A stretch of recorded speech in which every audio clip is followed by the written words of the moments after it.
Alright everybody, so welcome back. Last session, you all continued your journey through Argynvostholt and confronted the head of the household, a deceased revenant by the name of Vladimir Horngard.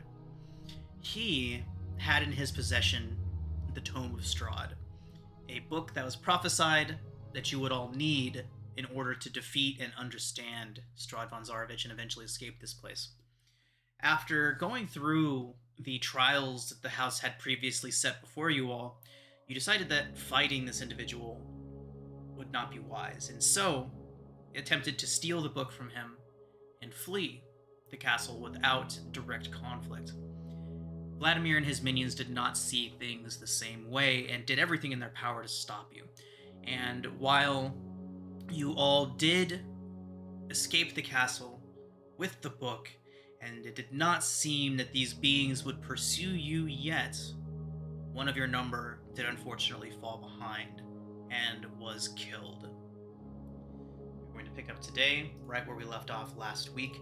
You are all currently still just in front of Argynvostholt. Several dozen feet out ahead of the house, you have seen Vladimir slay Sam, driving a sword down into his motionless form before departing. Now, just before he drove, just after he'd driven his sword into Sam, another figure joined him in the doorway and seemed to look down at the scene with disappointment and sadness. This man placed a hand on Vladimir's shoulder and seemed to say some words to him, although none of you were close enough to hear. And then, together, heads low, blood still dripping from the blade at his side, Vladimir Horngard and the unknown man turned and retreated back into Argynvostholt, closing the door with a resounding crack behind them. What do y'all want to do?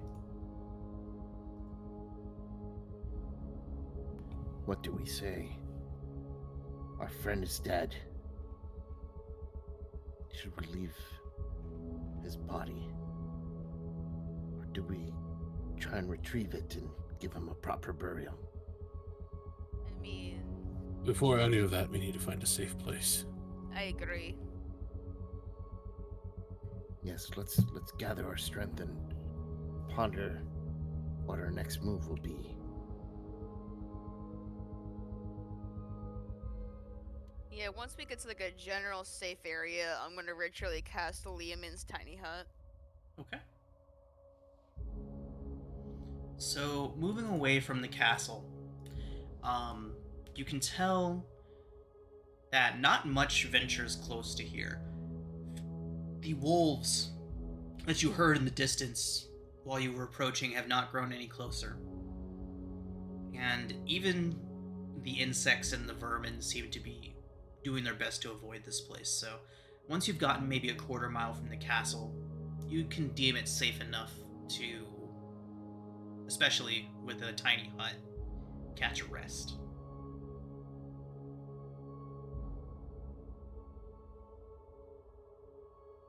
So Liamins is only good for a short rest, correct?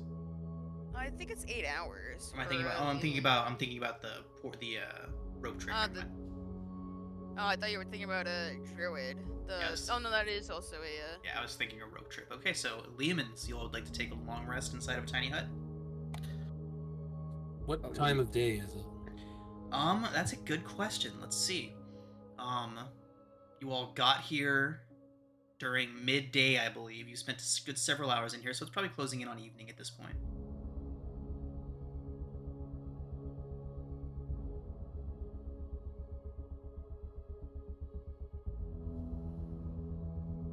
Well, let's put this hut together. Yeah, let me get it. I have a pearl necklace. Apparently, this thing needs some sort of minor components. Let me get that out, then I'll set up the hut. DM, I actually don't know what my HP total was from last session because my HP got messed up. Okay, 1 second.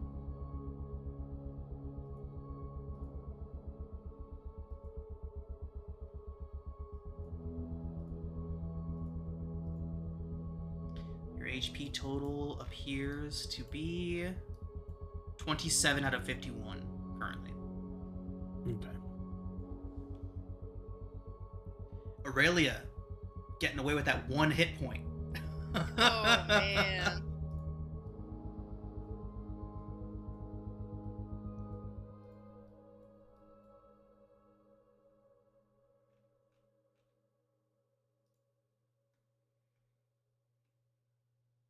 Well, I mean, we're alive. I don't know how we're alive, or at least, most of us are, but hey, we're here. It was a disaster. Indeed, this was not as helpful as we were led to believe by the prophecy. Look, I mean, prophecies aren't supposed to be, magical or anything, but it's more of a guide, rather than, helpfulness. Like, you don't get clear-cut answers, and I don't know what to tell you guys. So far, the two prophecies that we followed, our friend the mage and this book, we were told they would help us beat Strahd, but all it's done is injure us and dwindle our numbers. I say once we decide what we're doing with Sam, we head to the Amber Temple. There's bound to be something to help us there, for sure. And then we go face Strahd. Did you spy the individual who came out of the building as we left? Which one? Not the warrior. There was another one. Came up behind him. I do not know what his role might be. He seemed more sympathetic to us. I mean, he might not be a fan of killings. I don't know if he was, friendly toward us. I have no doubt the Amber Temple will tell us some important information, but I think it's also true we haven't extracted all the secrets we can from this place. I think the person that we spotted after we left may end up being an ally of sorts. Think about it. Everything else in that place was fanatical about this book. They were willing to risk their undeath, their life, everything to prevent us from taking it. But this being almost seemed to try and persuade the others to hold back. Yeah. They Their may aim is not to be keep... as... Yes, they may not be as fanatical as the others. But, I don't want you getting killed for honest. I don't think we should go back there. I don't want two of us being dead over some fanatical paladins. I'm sorry, Aurelia, were we on the quest to kill Strahd or to live in Barovia for the rest of our lives? We're here to kill Strahd. That's the reality of it. The only reason why you're, they want Strahd to suffer, and so that's the one thing. I don't think we go back, honestly. We did get what we came for, the book. But they Yes. took something in return. Yes, but we knew the risk.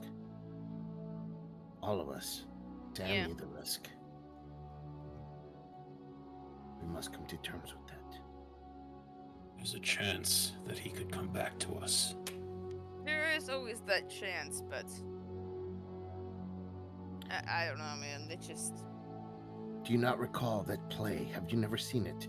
Saving Private Brian, where they went to go rescue one man and 30 of them died on the mission. Do we risk the rest of us to save one?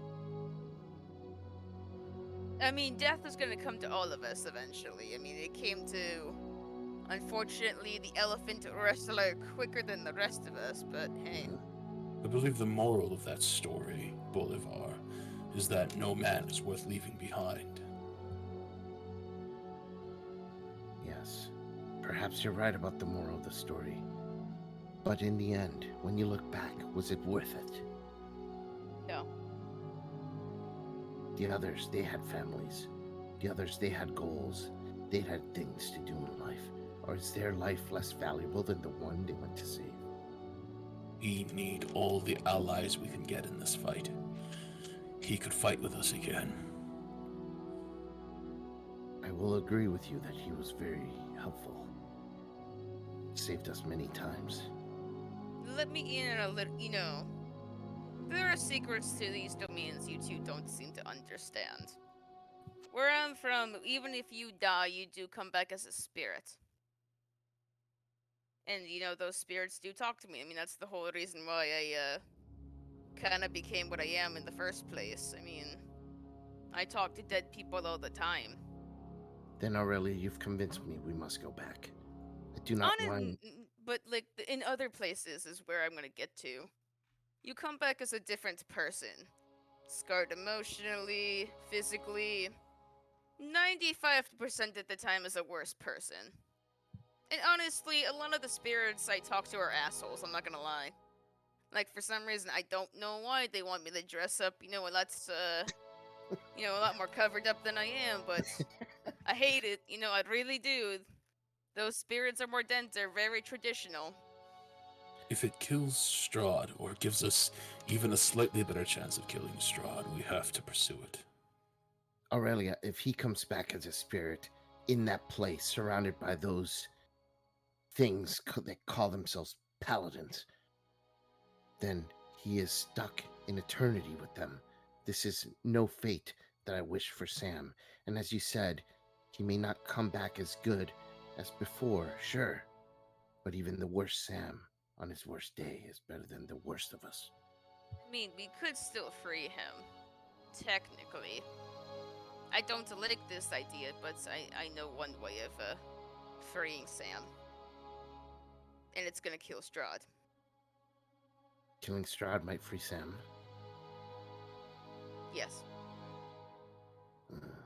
I don't like the idea because, I've had such a safe hold in the domains thanks to many Dark Lords, but there is the way to technically free Sam. Well, I will trust you on this, Aurelia. Varanus, what do you think? Perhaps we move onwards. Not risk life and limb now, and still manage to rescue Sam by defeating Strahd, which was our ultimate goal to begin with. I think that to kill Strahd, we need our druid. But I can't do it alone. If you won't follow me in this endeavor, then I'm left with no choice, am I? I mean, I would imagine that they were burying him anyway. I wouldn't imagine a paladin would desecrate such a body. Hell, I think they would go against the idea of these paladins to even, desecrate the body like that. What about your familiar? Could you use it to look into the mansion again? Can try. I will roll my eyes back and... Oh, my familiar died. I have to resummon him. Well, we're taking a long rest right now, so you can take the hour to do so. Okay. Furthermore, while you take that hour, has anyone attuned to the tome yet? I don't know about attunement. I would have been hugging into my chest tightly for this whole conversation. Okay. So we'll go ahead and say that during that time you could have attuned to it. So, on top of who knows what knowledge would be inside of this book, well, Varanus, you now also have advantage on saving throws against spells cast by Strahd and all effects originating from vampires within Barovia. Immune to disease and poison on top of that? God damn, dude. Is that immunity? Advantage on spells is huge. It is just the individual attuned to the tome, but yes, it is huge. We should gather our strength. Heal up. I'll need to build another defender. While he does that, I will summon Titere and roll my eyes to the back of my head so I can see through it. What's the distance I think 100 feet. Okay, so Not you do really. lose. They're farther than 100 feet from you currently. They're about a quarter mile up the Oh, road still. It's not very far, but you would lose your link, your full link with him. Um, but he could easily make it there and come back to report to you. okay. Okay. Basically gonna look to see exactly what's happened with Sam, if he has risen as a spirit, if his body's been buried, or if it's been just left where it was. Okay. So when Titare gets there, he sees a very unusual sight. There are half a dozen undead creatures in the castle's cemetery.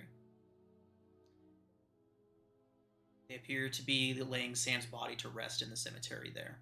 The six of them are surrounded. Can't exactly make out what they're saying. How close does Titare get? He's flying above, definitely with 30 feet above them. Okay. Not getting anywhere near them. Okay. They seem to be saying prayers to Lathander over the gravesite. That's And good enough for me. yeah, it seems to be a general air of mourning. Okay. When Tita gets back, I will tell the group Sam is in good hands. I think if there were any place for his body to rest, that is a place to do so. The undead, even though they are blasphemous, they still follow Lathander in a weird sort of way. I feel they have a sense of duty, a sense of, I don't know, devotion to their god. And they are treating Sam's body with respect. Respect. They're undead. You would truly deny Sam his chance at revenge. I mean, it's better that they honor him than us going grave digging, honestly. The best revenge, Sam would have wanted us to defeat Strahd. I think we move on. We defeat Strahd, and like Aurelia said, maybe there is a chance he comes back. I think it will be something that he would be happy to come back to life for, knowing that we succeeded and that his sacrifice did not mean nothing. I mean, if it makes you feel any better, instead of him, elbow dropping every single person that's, died in the domains, we can free him and he can go elbow drop whoever, he faces, in the afterlife there. I think he's, Yeah. where is he from? Ravnica, I think he's that, right? I believe that's what he said, yes. Something like that. I mean, he'll be elbow dropping people from his place once we free him. I think if it's a 2-1 vote, we move onwards. We'll find a way to defeat Strahd without Sam. I think it's too risky for us. With 4 of us, it was difficult. 3 of us going in there, it'll be nearly impossible. We'll all end up dead and Strahd will win. And that none of us want that. Swill simply walk away and begin scavenging parts for a new defender.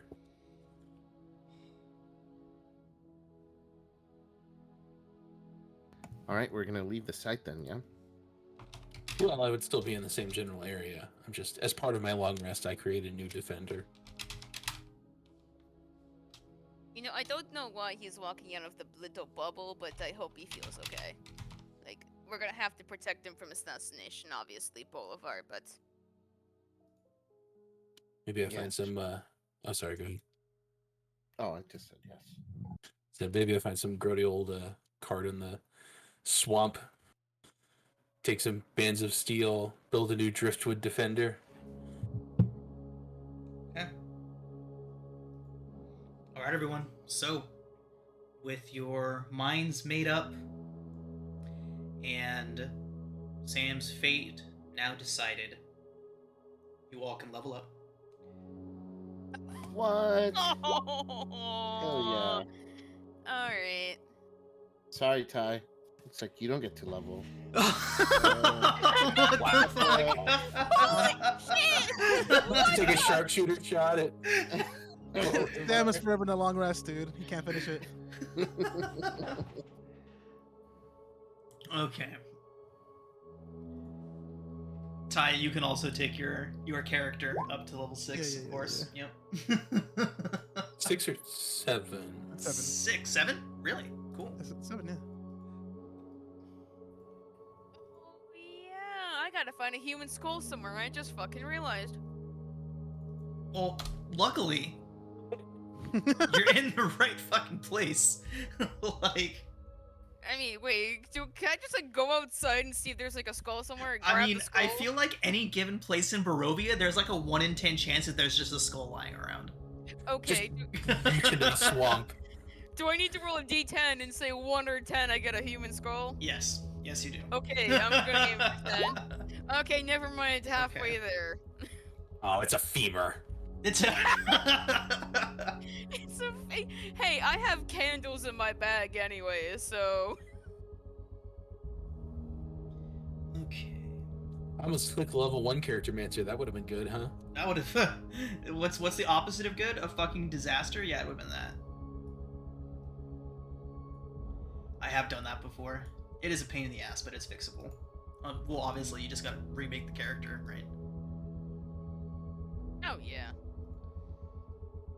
You also got the potions of invulnerability.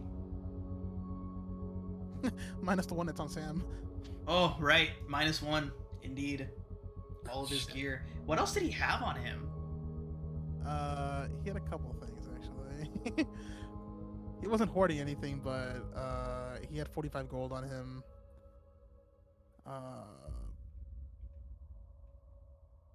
One of the Okay, potions. I have some weird stuff on me. I have a black velvet sheet. Just a lot of just generic explorer stuff. But yeah, the big thing was the potion of invulnerability. And the money. The thing he died for. Right. Elephant Man Sam is going into the archive. Big sad. Yeah, I'm gonna save this character. This character's fun. No, Yeah, wait, no listen. worries. I've taken him out of the journals, but he does remain in the archive, and I'll leave access open to you, Ty. Cool.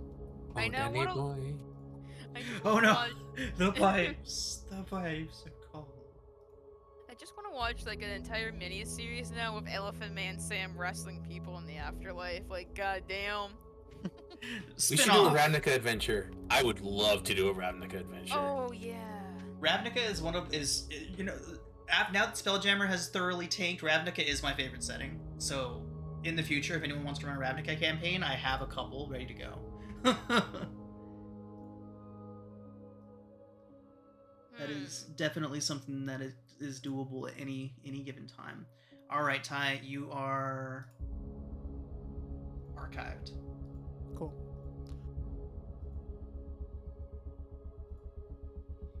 Well, I'm now taking cure wounds officially. I'm just deciding what spell I want to swap out. Ooh, those one's actually has a lot of cool stuff. What the hell? The first time, so whenever somebody gets around to actually opening up that book and perusing its pages, there is some information in there. So there is that. It is interesting info. So, for those of you that decide to read through it, it is essentially the autobiography of Strahd von Zarovich. It is him recounting his own tale of how he got here, what caused him to be, like, the events that led up to his transformation, in his own words. Needless to say, it can provide some valuable insight into his motivations and potentially ways to defeat him.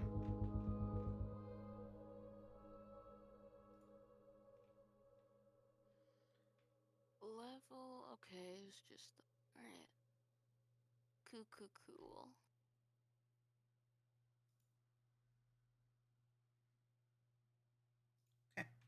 So while you all do your level up, for anyone's sake that might want it read, and for the YouTubes, I'm going to go ahead and read the passage from the Tome of Strahd, if that's okay with you all. Perfect, yeah. It's a little hard to read with the Right. person. So, it reads, I am the ancient. I am the land. My beginnings are lost in the darkness of the past. I was the warrior, I was good, and I was just. I thundered across the land like the wrath of a just god, but the war years and the killing years wore down on my soul as the wind wears stone to sand. All goodness slipped from my life. I found my youth and strength gone, and all I had left was death. My army settled in the valley of Barovia and took power over the people in the name of a just god, but with none of a god's grace or justice. I called for my family, long unseated from their ancient thrones, and brought them here to settle in the castle Ravenloft. They came with a younger brother of mine, Sergei.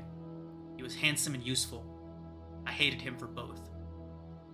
From the families of the valley, one spirit shone above all others, a rare beauty, who was called Perfection, Joy, and Treasure. Her name was Tatiana, and I longed for her to be mine. I loved her with all my heart. I loved her for her youth, I loved her for her joy, but she spurned me. Old One was my name to her, elder and brother also. Her heart went to Sergei. They were betrothed. The date was set. With words, she called me brother, but when I looked into her eyes, they reflected another name. Death. It was the death of the age that she saw in me. She loved her youth and enjoyed it, but I had squandered mine. The death she saw in me turned her from me, and so I came to hate death. My death.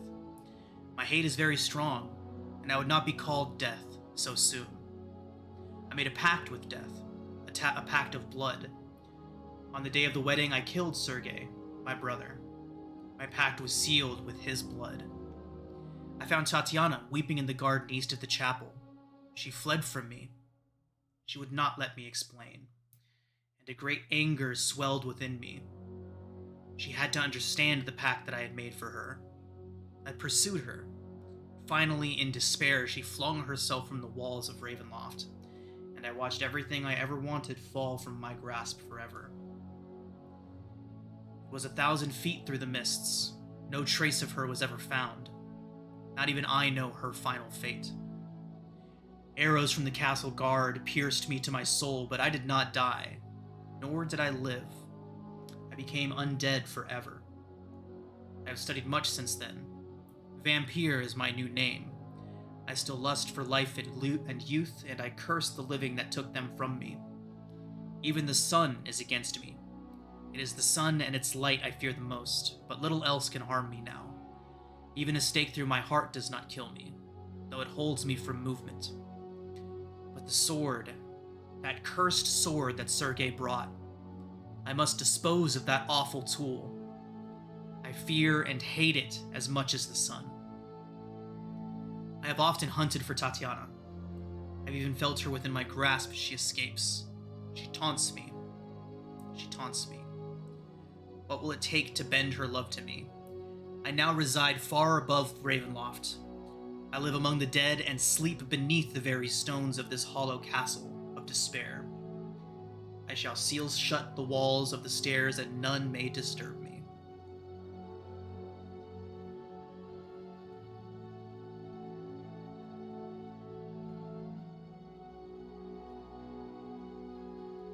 Hideous.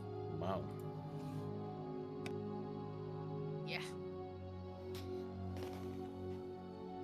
So it explains how he became a vampire. Doesn't explain what trapped him here and why. I think that does. Explain, please. He killed his brother. He wanted Tatiana so badly, and he chased her throughout not Barovia, the castle. And as a result of his guilt, I would say that death pact by killing his brother is what brought him here. Who so loved his brother that they would trap Strahd in a demiplane for eternity?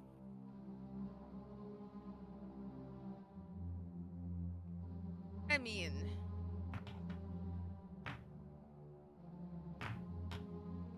the dark powers have a weird way of bringing people to this demiplane. I would assume that his lust for love for Tatiana and his hatred of Sergei was the reason why he's here in the first place. I mean, he was an honorable man in his past, but that doesn't really mean anything until you are trapped here. He's the same as all the rest, don't fool yourself. Every vampire has some noble tale of lust for power and scorn and jealousy, and it's all very pathetic. I'm relieved, in fact, to see that Strahd is no exception to this. I mean, he can't be killed with a stake to the heart, so what only kills him is a sword and sunlight. I assume they're one and the same, considering that he's so afraid of this, artifact. He's afraid of a sword, a cursed sword. But there was no mention in the prophecy of a sword. I mean, that the only issue is the prophecy of the sword is there. It's in the prophecy. The prophecy is very vague about it. So what we know, it's not in Argynvost. It's not with the wizard. The question is it somewhere within the castle or is it in the temple?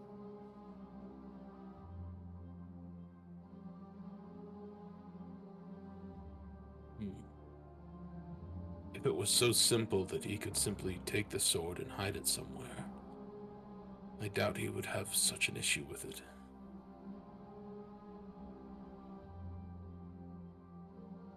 Find the mother, she who birthed evil. I would assume it's...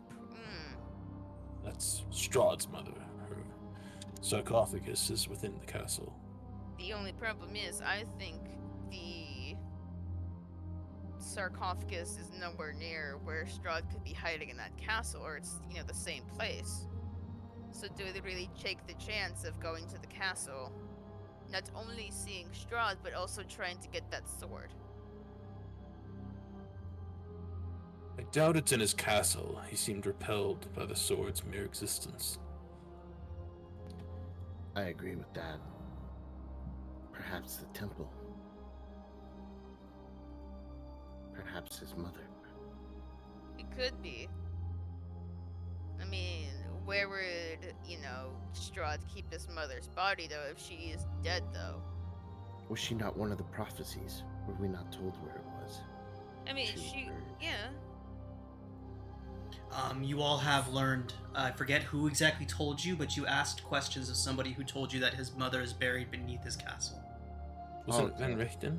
Or Mordenkainen? It was one of those two. It was definitely one of the two people that had deep knowledge of this place that told you. Oh, it So probably you think was. that It was probably He Van wouldn't- Richten, now that you mention Yeah, it. I was gonna say. you think he would not keep the body of his mother so close if she holds the sword? Because he is so repulsed by it. Really? I couldn't help but notice that you're demonstrating an increasing connection with the spirits of this place. Would you have any means of contacting the spirit of Strahd's mother? I think that's gonna be hard for me, only because I know the spirits of Mordant. I don't have a strong... Or at least I don't think I have a strong connection to the spirits here. If she was Strahd's mother, then she was also Sergei's mother, and possibly an ally against Strahd. I mean, what mother would not love both of their children, even if one of them was an asshole and the other isn't? Her One child that may is have been suffering. disturbed by the actions of the one. Perhaps. I mean, the thing is, I don't know how many spirits are here either. There could be several dead spirits, that I could talk to. There might be one spirit I can talk to. It's not like, I can't do it, but... Well, I don't have a method either. It's just a thought for now, but maybe if we could find some artifact that belonged to her. That's an idea.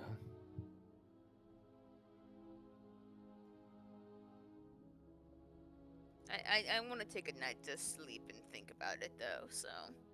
I think we can put our focuses on determining these artifacts in the morning.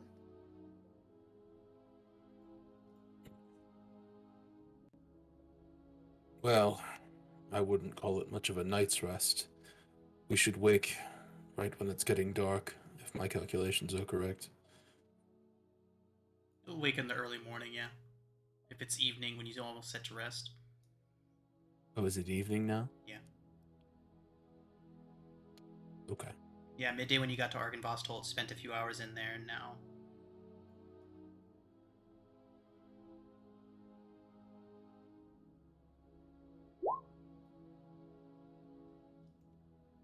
I'll stay up, sort of studying the tome a bit for another hour before going to sleep.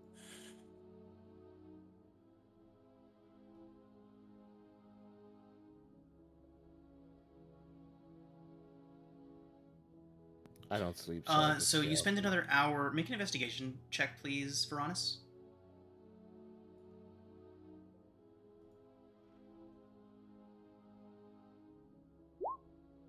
Okay. Decidedly average. Yeah. You may not have figured this out yet, but Strahd's fucking crazy. He has some, the book is the ramblings. The farther in you go, the less coherent the writing becomes. But with the 12, that's really all that you can get. Is that he had been writing in it for some time, but it is incomplete, and it does seem that that entries stopped rather abruptly. Any date that this happens?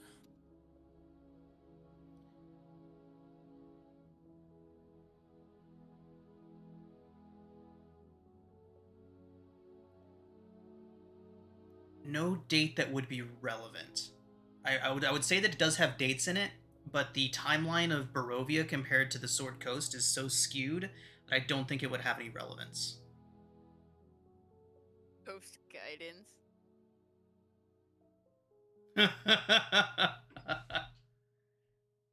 You all hear a voice from over your shoulder. Guidance. Guidance. Yep. No. Okay. Well, in frustration, I'll curl up and I'll use the tome as a pillow. Okay.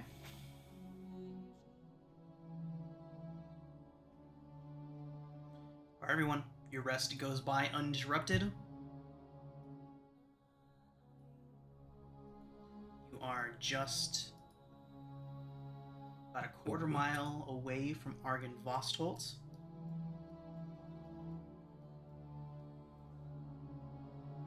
Just so nobody calls bullshit later, I'm switching to Detect Magic for Identify on this long rest. All right.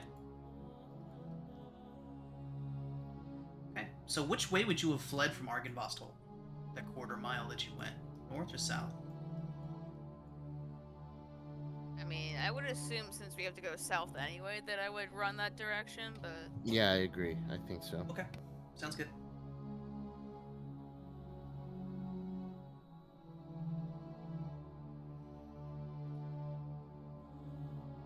Oh, where was the mark for that treasure? Oh, right here, I believe. That is, in fact, correct. Right down there.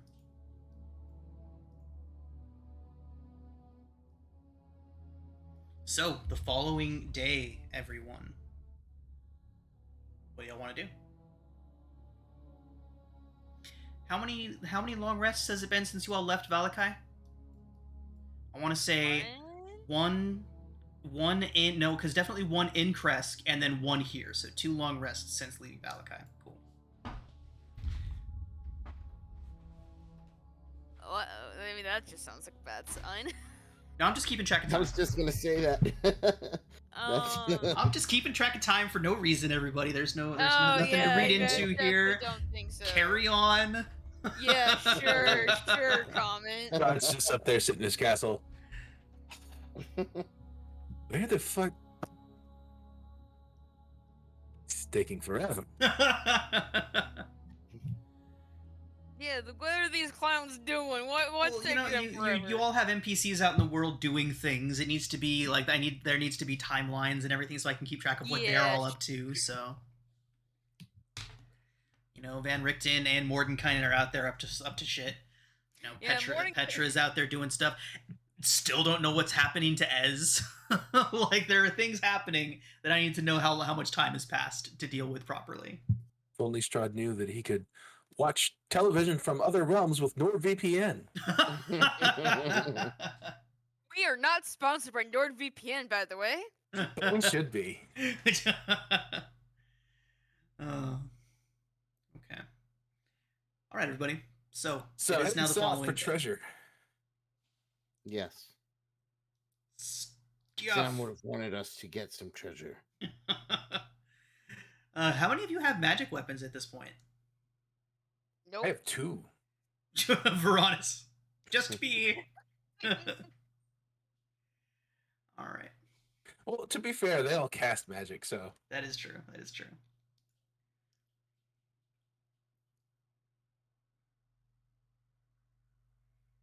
Okay.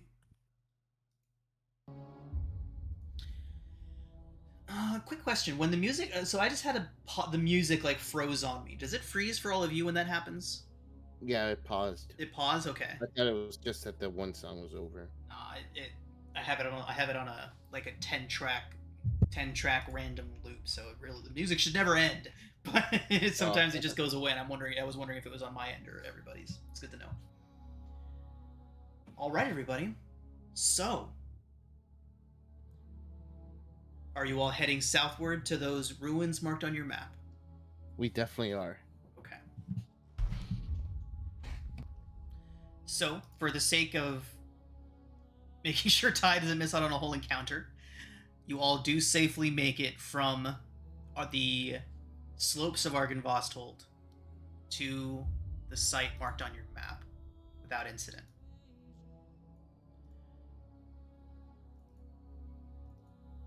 Now, as you're all approaching this site,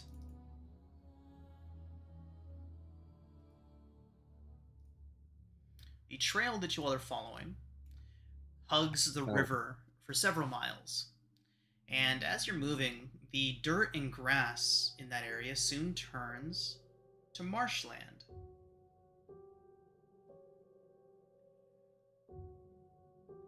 The trail dissolves into spongy earth, pockmarked with strands of vegetation, tall reeds, and pools of stagnant water. Thick fog covers everything.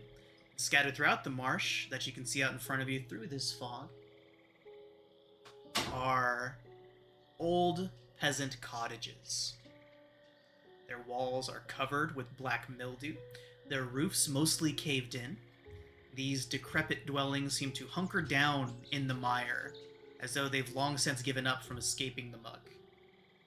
Everywhere you look, black clouds of flies dart about, hungry for blood. The fog is much thinner on the far side of the river, across a shallow section ahead of you, and among a set of standing stones, a light flashes rhythmically, almost as if somebody was catching light in a mirror and directing it at you. Blinks twice, stops, blinks 3 times, stops, continues in that pattern. Y'all do?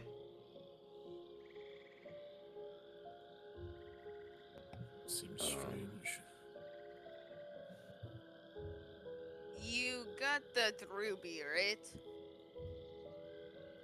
Oh, I do have this ruby, yes. 50 gold or so. I don't know if it's flashing because you have it or if it's like a weird light in general, but still. So the flashing is coming from across the river, across a shallow portion of the river here. There's a set of standing stones, like a bunch of monoliths in a circle. The flashing is coming from next to one of those standing stones. Can Tutere see anything? Something very strange going on here. Yeah, I'll send Tita ahead to kind of investigate. There is a slight cloaked figure standing next to one of the stones, holding what looks like a mirror and flashing it at your group. Oh, I'll narrate what I see since my eyes are rolled to the back of my head. I'll narrate what I see through Tita as I see it. Someone's trying to get our attention. Be ready for a fight just in case. Yeah, they're not attacking though. If they were looking to kill us, they wouldn't have divulged their location. Yeah, I kind of don't want to get killed by someone trying to blind me with light, you know? You there, come out now. So Titare, at that point, the figure would like hit the dirt. If Titare is still watching, the figure would hit the dirt and roll behind one of the monoliths and just sit there like panicked for a moment after Verana's shouts across the thing. I will let the group know this thing is scared of us. Doesn't mean it's not dangerous, but it's hiding from us. Perception check for Titare. Hope they don't let me. I don't think his mini is on the board. So I'll just roll a d20 and go from there. Hey, okay. Yeah, even with whatever bonus, I don't think that's good. On a flash of suspicion, can Varanus sort of, from the vague sort of position of the light, sort of trace a line behind him and see if there's anything there? Yeah, go ahead and make perception or investigation. Got it. Choice. Okay. The area behind you is vacant. The only thing leading back from you all is your tracks.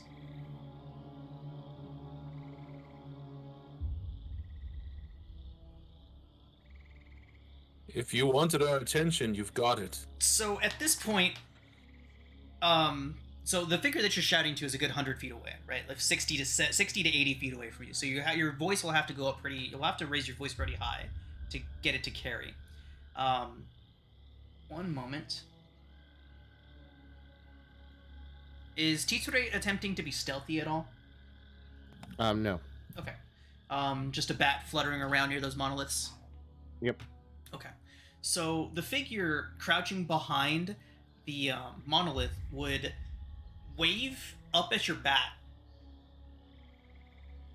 And this cloaked figure would then point towards the village that's all swamped over and everything, and then put this. They would look up towards you now, and while they do, T-Tray would get a good view of this person, a young woman with dark black hair and little streaks of white in it. You've seen a person that looks like this before. She bears a striking family resemblance to a certain group of were-ravens you all know.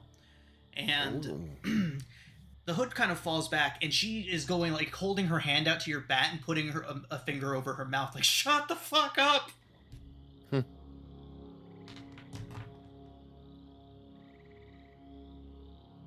So, what's happening?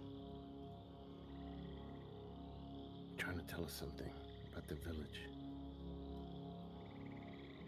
This thing hiding is one of the were-ravens. Monaco. Yes, the Morgoths. Sure. Why are they hiding? I think we try and, sneakily go up to her and see what's going on. If Well, something's... it seems they're pointing to some trouble. Maybe they're hiding not from us, but from something else. Could be. Shall we go over and see what the matter is? Yes, let's. They seem friendly, or at least neutral.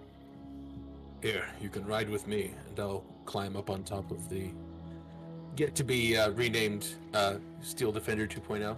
Oh, Carlotta. Carlotta 2.0. Okay. All right, So the river is very shallow. It's easy enough to wade across at this point. And you do get across to those megalithic structures over there. And hidden by the fog over there and elevated a few feet above the surrounding marsh is this raised plot of land, barely 10 feet on a side, enclosed... Oh, sorry, I'm reading the wrong section here. My bad. Standing stones. A dozen moss-covered menhirs form a near-perfect circle in the earth here. These weathered stones range in height from 15 to 18 feet. A couple of them lean inward as to share some great secret with their inscrutable neighbors.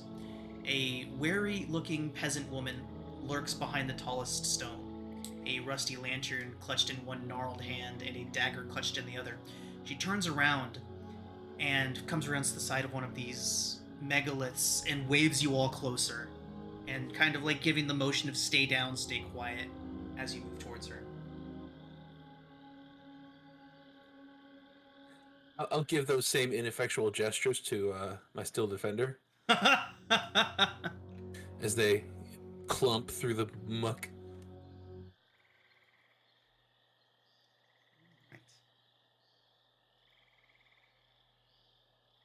I'm gonna send a message cantrip to the figure and say, what exactly is happening?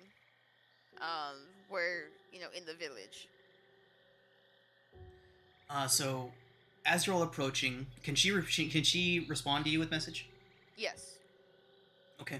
It's like sending with a message. A cantrip, essentially. She says that a great and powerful witch lives in there. If you're not careful, you will draw her attention to us. Okay.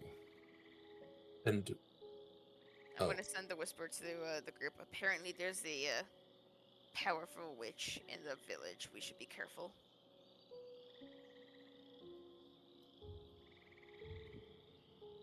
all right, that doesn't answer why she's here. Yeah. So once Why you wouldn't they leave? do you approach the megaliths? Do you all make your way to it officially? Yeah. Okay. So when you all approach this woman, um, this woman approaches you all, and she introduces herself as Muriel Vinshaw. She's a cousin to the Martikovs. And she says that several days ago, she heard of their winery being destroyed and their wine stores being let out. And so several of the Martikovs set herself and several others on a quest to find the missing gems that used to allow the grapevines to grow in their vineyard. And if you all remember, even though the last of the wine was destroyed, the Martikovs had no way of producing any more because of the fact that these vineyards had all dried up. And you all heard about the gems that allowed the grapevines to grow even here in Barovia, and now that they're gone. This woman, Muriel, says that she was sent out with several of the other Martikov associates to try and find those gems. She says that that is what led her here. That one of them is almost certainly inside of the Hag's Hut. But she says that that is not your concern. But she does ask what might have brought you here. Oh, it was this, if it's not their concern, then we don't have to worry about it. But, we do have a ruby that pointed us to, the hag.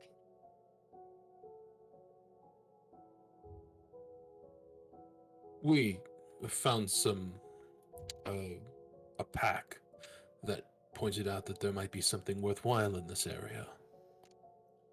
Muriel would nod and say that Berez was once the most prosperous city in all of Barovia, and the fact that the riches are still here is quite likely.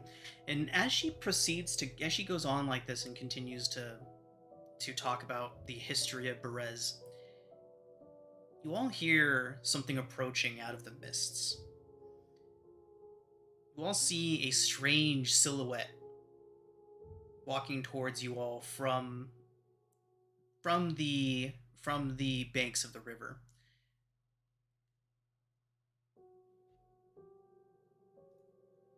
I point my crossbow at it. Tretage.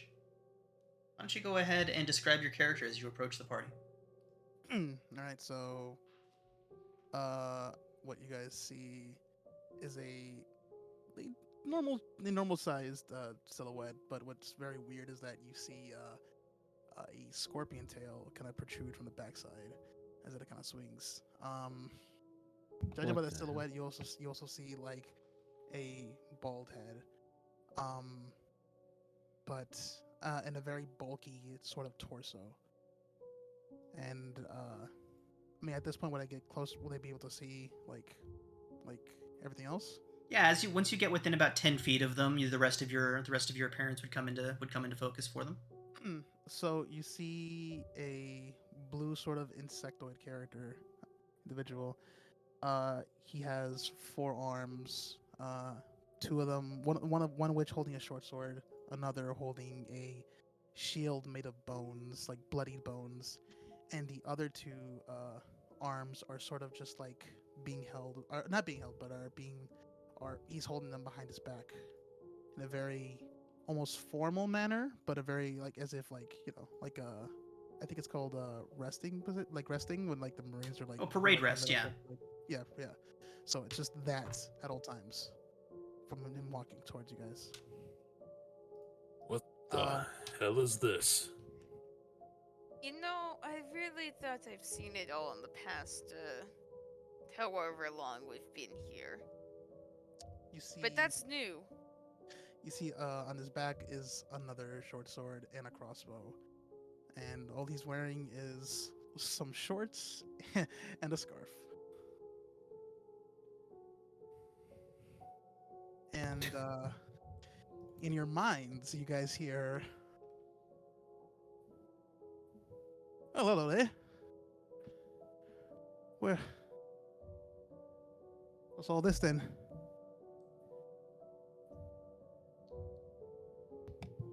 Who are you?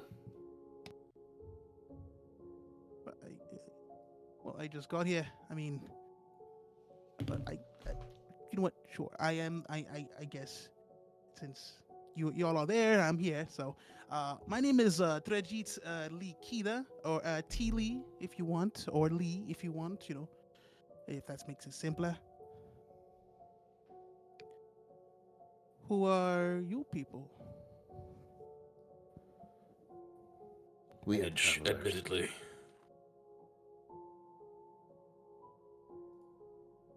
Are you the witch? No, I'm not. I'm not a witch. No. I kill witches. I've killed them in the past. But no, I'm not a witch. I mean, okay, maybe I'm a witch. I don't exactly know how the powers kind of go with my with my abilities, but I don't know what witch you're talking about. Well, I'm stumped. Anyone else? Indeed. I'm just staring. What is Oh. your... Why are you alone? How have you survived all this time by yourself?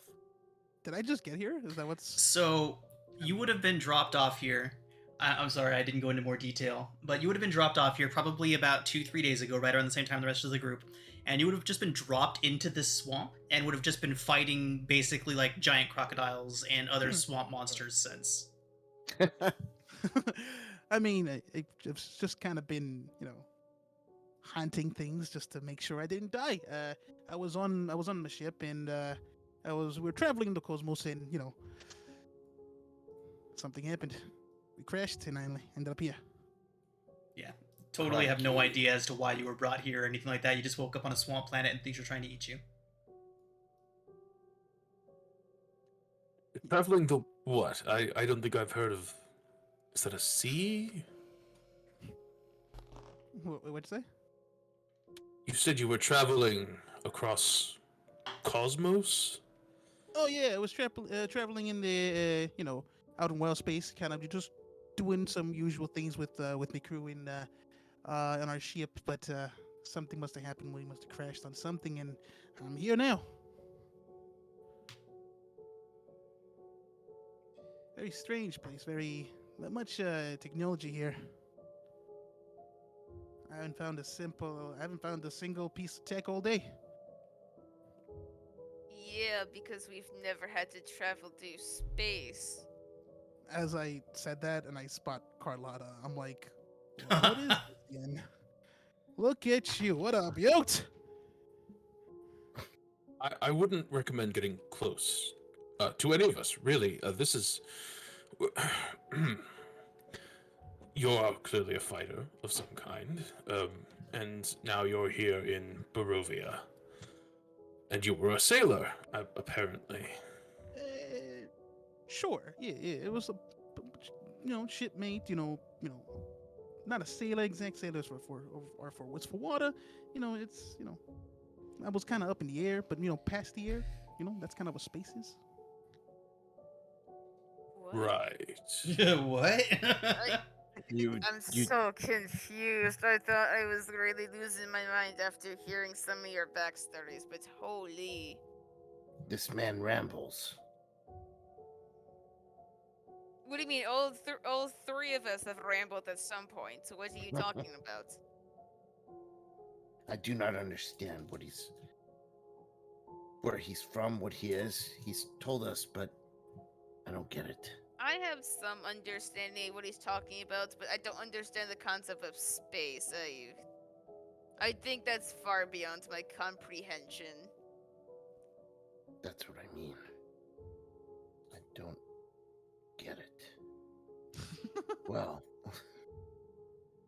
I mean, so if you are lost, we certainly can help each other if you are capable of defending yourself. Oh yeah, I'm more than capable. I can keep you guys. I can help you guys out if it came to it. But I do have that. I do have something I gotta do. If I can find it here, then I'll find it here. look, you can join up on us, but I think if we're gonna go after this witch, we can fight her. But I don't think. Look, let's get this over with. I don't know if I want to help, the Martikov get all the gems, but we can at least help them get to one of them. Yeah. Well, all right, friend, everybody. So Go while Treasure, Go go ahead. That's fine. Go ahead. Okay, You I was just saying that while Tretish or Lee, gets situated with you all and tells you all about his circumstances of how he got here, let's go ahead and take our break. And when we come back, Muriel Vinshaw here can tell you a little bit more about Berez and what she's been observing the past few days that she's been here watching the place. All right, so we are back. You all have made your way to the outskirts of the village of Berez, the ruins of Berez, we should say. And you've met with a Martikov, a cousin of the Martikovs, who warned you all of the dangers that may be in this swamp, and while you were discussing that, a strange-looking individual who seems to have been transported here much in the same way that you all have, but for unknown reasons, approached you all, hopefully trying to find a group to help him navigate this strange place. So, with that, Muriel Vinshaw, the Martikov associate, would give you a bit of a rundown of this place. She would say that while your assistance in retrieving the gem from the hag would be much appreciated and would go a long way in fixing many of the ails that plague Barovia right now, she doesn't expect you to do so. Her only job was to see if it was here, so if you all could somehow verify that it was here, that would be enough in itself. But she does say that there are several locations in Berez that if you all were inclined to find some fancy stuff here, there are several locations that would be promising. She offers to share those locations with you that she's discovered after several days of scouting this place out. If you all agree to at least see if the gem is where she thinks it is. Well, I think we could do one better than that, but that would be up to my companions. I mean, you can tell us where the gem is at least. I mean, we can probably attempt to do so. Yes, you don't know us, but we're good friends with your family. She nods Yeah, and we says, "That's good." We go way back. Make a Yeah, we deception have- check. Deception. Guidance. I'm actually gonna do the help action and be like, yeah, we are pretty good friends. We did try and save their winery. Unfortunately, we're good friends essentially. Nice. Hey. You just see Lee go, "Oh, that was you guys? Oh yeah. I heard about that. That was well. Anyway, I mean, do you even drink? Like, I've never seen a bug man. Do bug men drink? I mean, I had to kind of survive in the swamp. I mean, I had to, find my ways around. I've heard of many bugs worming their way into bottles of tequila, dying Dying. at the bottom of the bottle. Right. Death surrounds us. So wait, does tequila act as like a bug trap? Like, what exactly are you using tequila for? I'm not quite sure, but anytime you buy a cheap bottle of tequila, there's always a bug under it. What the hell? You Well, must have you found their way in. Burn. Are, Oh my are those God. like shop makers trying to catch bugs or something like that, or? The world may never know. This conversation is making me a little bit awkward, right? Oh, we haven't even begun. But it's not like bugmen like you. I'm assuming it's like cockroach-sized bugs. If you are Right. going to stick around for fighting, though, Teely, there are some things that you should know going forward. You're trapped in a land called Barovia, run by an insane and extremely powerful vampiric lord, who wishes to see all of us dead, and we who wish to see him dead, even at the cost of our lives.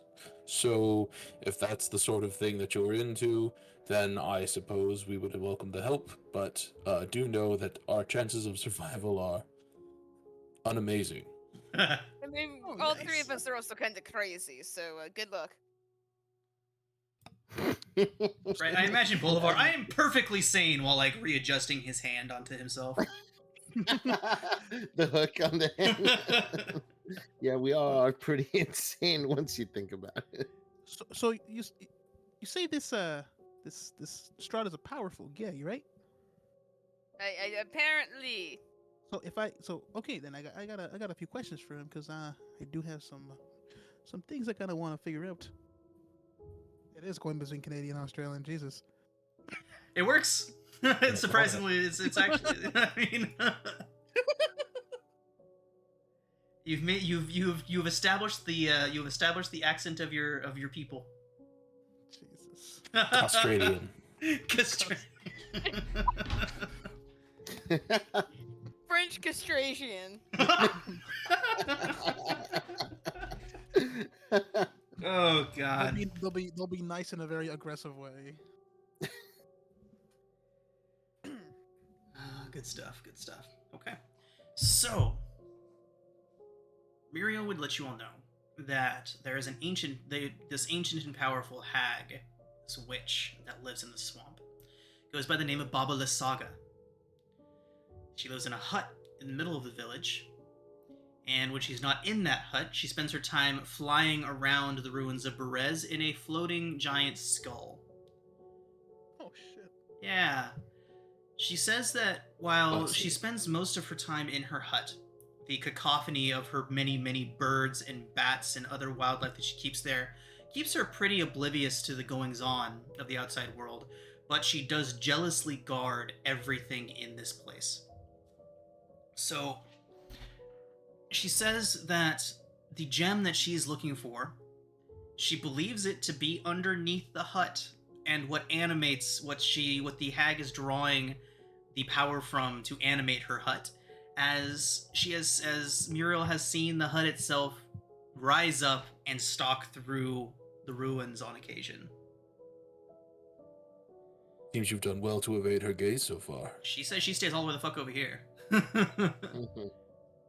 Really, I think I only need to know one thing. Is she an ally of Strahd? Muriel looks a bit she thinks about that for a moment, and she says she thinks so. She believes that on her first venture in, this is when she discovered that the gem was likely in the hut, and that there was in fact this hag in there. When she first got close, she heard an old woman doing what sounded like coddling a toddler. She heard cooing and baby noises and the noises of comfort that you would give to a toddler, to an infant. And she called this infant Strahd over and over again. Well, I think I've heard all I need to hear. What about you all? You know, that sounded really fucked up. You there, Bugman, Teely, was it? How would you like to break down the door of a powerful swamp witch to take all of the powerful magical artifacts she's guarding? Sounds good, yeah. Sounds like a good old time. Well, I think we can get along. Yeah, I mean, we can do this. Hopefully. When you mention about like going to kill someone, you start hearing like a very not like a clicking sound coming from like his mouth, like the Chittering. first audible sound you hear from him. Like mandibles clicking. Yeah, like a very predator-like sound. in a Nice. sense. Right.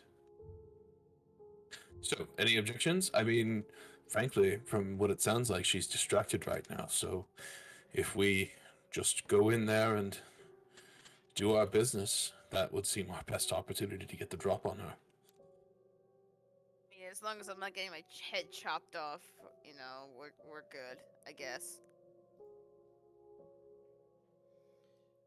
Right. So you all are across the way over here. Muriel had said that she knows a few different sites that may. Oh, did you crash? Yeah, I'm back now. Okay. So she would say that there are 3 locations here in Berez that she was able to figure out were homes of prominent nobles, religious leaders, and whatnot. Basically, one in each of these blocks. One here, and one up here. She says that if treasure is what you've come here for, then those will be the places to look for it. But she does warn you that causing too much of a disturbance may draw Baba Lysaga to you. And But if your does Baba intention Lysaga is to live? fight the hag, then perhaps that's not too bad. I crashed right when she was answering whether she was an ally, and I know that initially she was hesitant or... Right. Okay, so She she wasn't said correct. that the hag seems to have a baby, an infant in there. An infant who she calls Strahd. Oh. Oh. Mm. So, is that the small hut in the middle of the water? Is that her abode? That is over here. So the plan is to Rather go and close. ransack the place and perhaps kill the old lady and the baby. To put it so simply. That's everything in this place is simple, let's be honest. I'm no friend of swamp hags anyway. Yeah. Shall we go and knock then? Do you want to approach her first, or just go look for the treasure and hope she doesn't get I- alerted? I think we get out of this witch out of the way, honestly, so that we can have Okay. free reign of the treasure. Oh, so we're going with the intent to kill. Okay, good to know. See another I would choice, do cast you? Mage armor. I would cast mage armor on myself. Nope, I see no other choice. Immediately. There's only one good witch in this goddamn domain. I'm gonna have to prove it's me, so. Are you a witch, Aurelia? I talk to spirits, and I may have learned how to speak with dead people, so yes. Look, That are doesn't- we talking about a practitioner of magic or a hag? You said both Yeah. so far. There are differences between the two. Yes. Big differences. Yes. To the Mardukov, whose first name I forgot already. Muriel. Muriel. This is a swamp hag we're talking about, not She just a nods. wizard. It is in fact a hag. Sounded like somebody fell down the stairs. I thought you were knocking on your new friend over here, Carlotta 2.0. I think we're on 3.0 now, but that's not. I thought, whatever. I mean, still kind of freaked me out that Carlotta died in my arms, but hey. Twice. Twice. That's what freaks you out, not the fact that a living creature named Sam also died.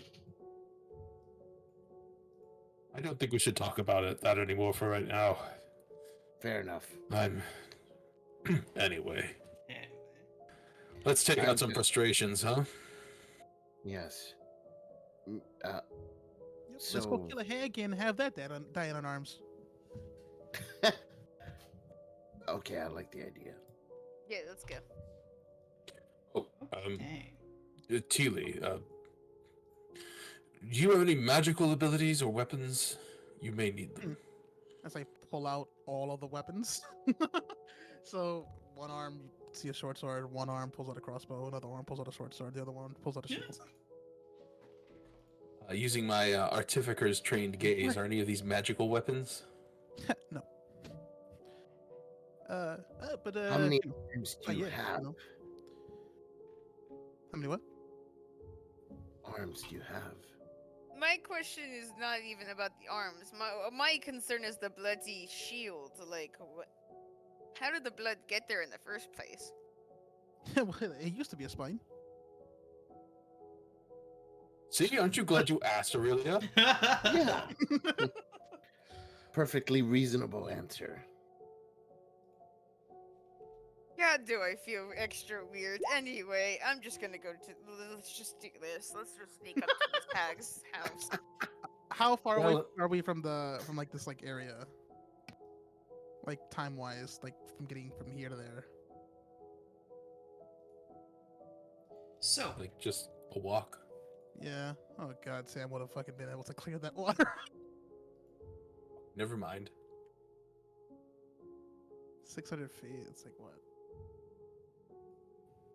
yeah, depending on your pathing, you're looking at least a mile. Okay, so probably not cast stuff. We made it across the river, like here-ish. Right. It's shallow all the way through here. It's basically overflowed into the swamplands. Okay. Well, we can't very well have Teely come fight with us without some kind of magical armament, or at least adding some silver.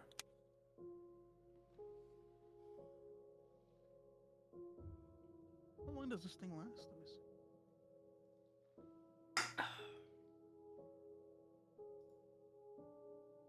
Okay.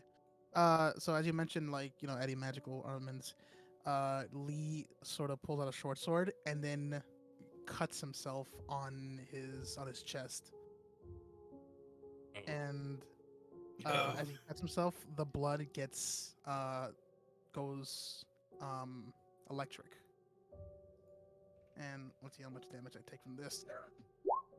Damn it!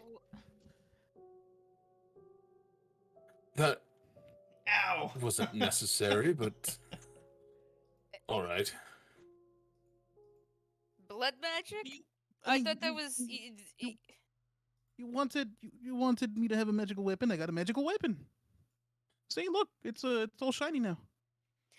I heard the rumors about the blood magic, but actually seeing it is. I'm impressed. I'm not gonna lie. You know, I think I really need to kill something. Let's go. So I now have the right of the storm on. All right, everybody. So what's the plan? You know what my plan is? What's your guys' plan? Well, maybe we should prepare ahead. I mean, if we're gonna go on for just straight up assault, Yeah, probably do that. I think I can. So I will ritual a phantom steed into existence, so I can ride it. Obviously cast mage armor on myself, and I guess anyone need to be invisible to get up close? So Um, while you were having this conversation, and Muriel is within earshot, I'm assuming, if you'll haven't intentionally moved away from her, talking about your lack of magical weapons and whatnot, she does reiterate the point that each of those 3 locations is guaranteed to have some sort of hidden away treasure. Maybe getting some items before facing Baba Lysaga. well, I hope that's the case.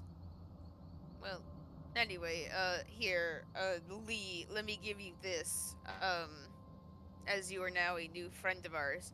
And I'm gonna use the spirit table of Tale of the Beloved Friend and give you, let's see, 9 temporary hit points, and you can choose one other person within 5 feet of you to get 9 temporary hit points as well. Nice. Who you doing that on? Sam? Not Sam. Lee. Not Sam. Hashtag not Sam. Hashtag not Not Sam. Sam. No. Bug Sam. Bugman Sam. Bugman. Yes.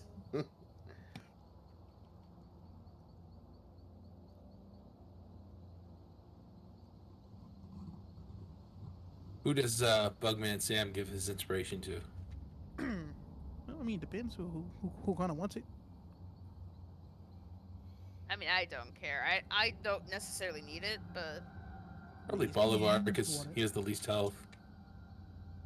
I mean, I'll always take it. Okay. Then give Boulevard that extra additional one. Temporary hit points don't stack, right? no. So I get inspiration and temp hit points, or just And no, it's inspiration? just the temp hit points. 10 hit points? No, it's just the 9 temporary hit points. 9 temp hit points. All right. There you This go. is the Went a long way. the tale of a beloved friend named Sam. And how our beloved elbow dropping elephant man, unfortunately died because of my stupid actions, but here we are. I like how all of you say that it was your fault. It's very sweet. To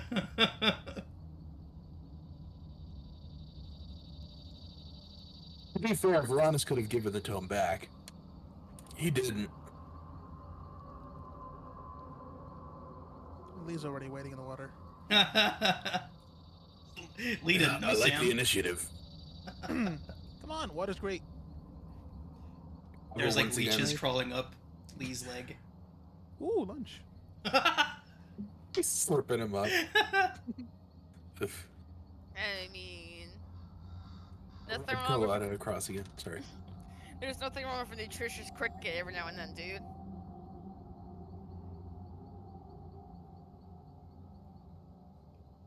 I beg.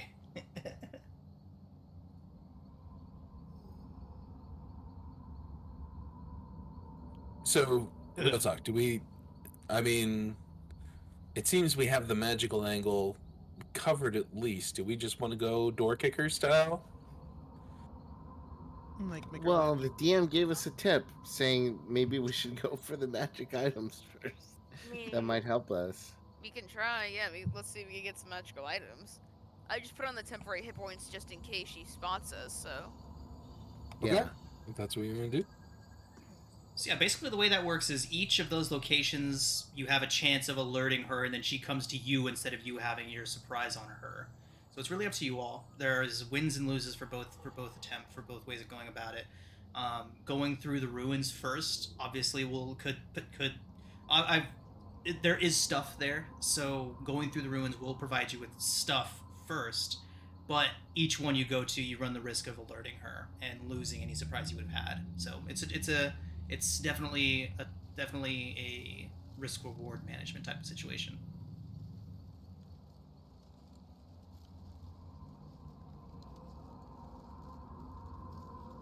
Veronis votes to kick in the door. What do you guys think? I mean, we mostly all have magic, So we don't need magic items in a way, so what the hell? Let's kick in the door. How about Aurelia Nutsam? Oh god. He has a name. It's I am an Lee. individual. It's like in my D&D Oh, campaigns where they that's call funny. where one of You the know- classes is called something else, but they call him Bow Dragon because he's a bow he's a dragonborn with a bow. Or like God Beer damn Fest. it. We're just gonna call you Trash Can. All I could think of was that Trash if you made can? the What was the in Beer Fest? What's the one guy's name that dies halfway through the movie and they replace him with his brother who's identical?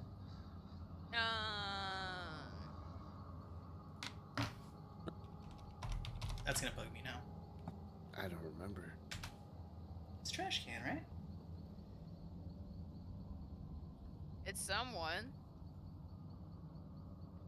all I'm saying, Tila, is that if your middle initial had started with a P, then you could have been TPK.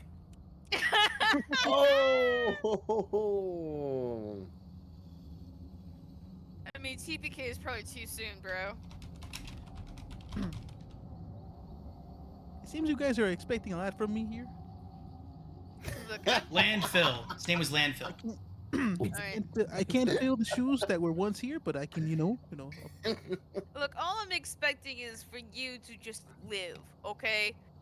Like, I don't have any expectations besides you should be alive. That's the obsession for the rest of the campaign. Is you have to live. but I only got 5 years left. Wait, excuse That's- me? You have that's only like- 5 that's years it. left? So that is the last thing you hear from Lee for a bit. Okay, now I'm confused. He has a bug's lifespan. I mean, a fly would be 48 hours, wouldn't it? So, I guess you guys wouldn't know that actually. You guys don't know what this creature is. Yep. Yep, we sure were strange, all of us. Yeah, we're all kind of fucked in the head. You know what? I'm just gonna... Let's just go find stuff. Yeah. So wait, are you changing your vote, Bolivar? I am. I think because we don't really need the magical items, let's just go straight up. Full on assault. Okay. So, Teely, what's your opinion? Gonna get the kill either way.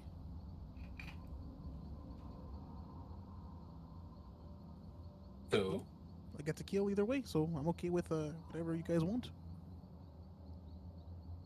sounds like the plan is ambush. Yeah. Is that right? Okay. So, I mean, I don't know if stealth is really an option when clumping through a wet swamp, but I think we'll just walk up to the front door. I mean, we could probably at least stealth up to the door and then see what we can do from there.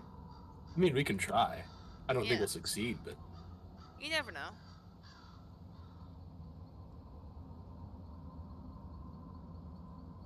Okay. Let's go ahead and get a group stealth check.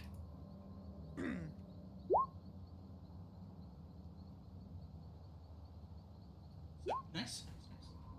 I have advantage because Okay. Uh-huh. so you guys see Lee's like outer shell, basically his exoskeleton, kind of like change color to match the environment. Nice.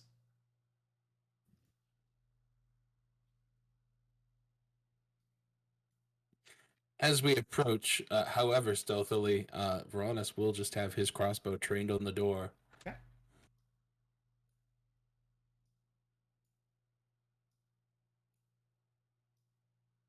All right.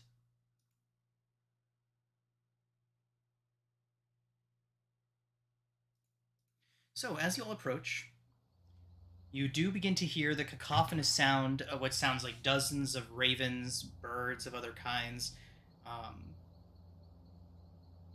possibly what says like a droning sound that sounds like jars upon jars upon jars of trapped insects. Just a veritable raucous coming from that hut as you approach. And once it comes into more of a further view, it is a rather ramshackle hut built on the stump of what was once a very massive tree, possibly even as much as 40 or 50 feet from side to side. This broken down trunk may have been. The rotting roots of the stump thrust up from the mire, almost like legs of a giant spider, and connect to the house above it. There's an open doorway, visible from the side you all are approaching from, beneath which floats the upside-down, hollowed-out skull of a giant. Flanking the hut's doorways are two iron cages that dangle like hideous ornaments from the eaves. There are scores of ravens trapped in each one. They squawk and flutter their wings excitedly as you approach, simply adding to the cacophony.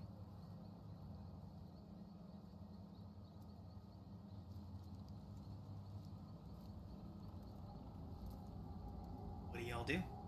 I'd say you'll get to about, we'll call it 35 feet away, 35 to 40 feet away. Once you get to that far, what do y'all want to do?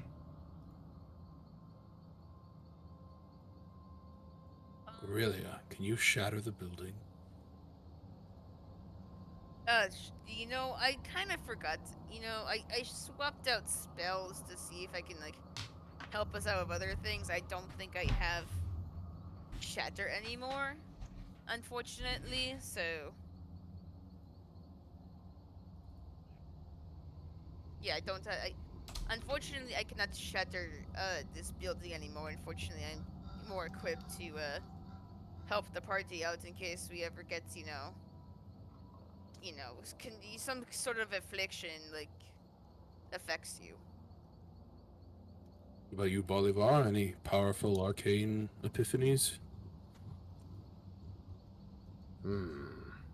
Well, from what I've memorized, unfortunately, I don't think I have much. I have stealth maneuvers, and that can help us get in, but nothing else. All right, then we'll just knock. Knock sounds like a plan. So I guess we proceed to do so. Yeah. May as well. Okay, so somebody explicitly tell me what it is that you're doing. You're all gathered about 40 feet away from this hut right now. You hear the cacophony from within. There are lights inside. Stuff. Mage hand knock, or actually, unseen servant goes up and knocks. Oh, literally knock. Okay. I was thinking more Carlotta knock, but if you want to do it that way. Yeah. I can kind of, make it so that a certain area is relatively quiet. Oh? I can cast silence if you guys want to approach that way. Don't need it just yet, unless we're trying to be stealthy, are we? We want to. I guess the question is, do we want to be closer? You said we're what, 35 feet away? 40 feet. 40 feet? That's exactly the radius of silence. So, I mean, the radius, but silence is a 20-foot radius. So, unless you guys, if you guys want to go that route. Do we? I do have. If I'm in silence, I can't cast certain spells. Yeah. Oh, that's true. Keeping my components don't. I do have one concern.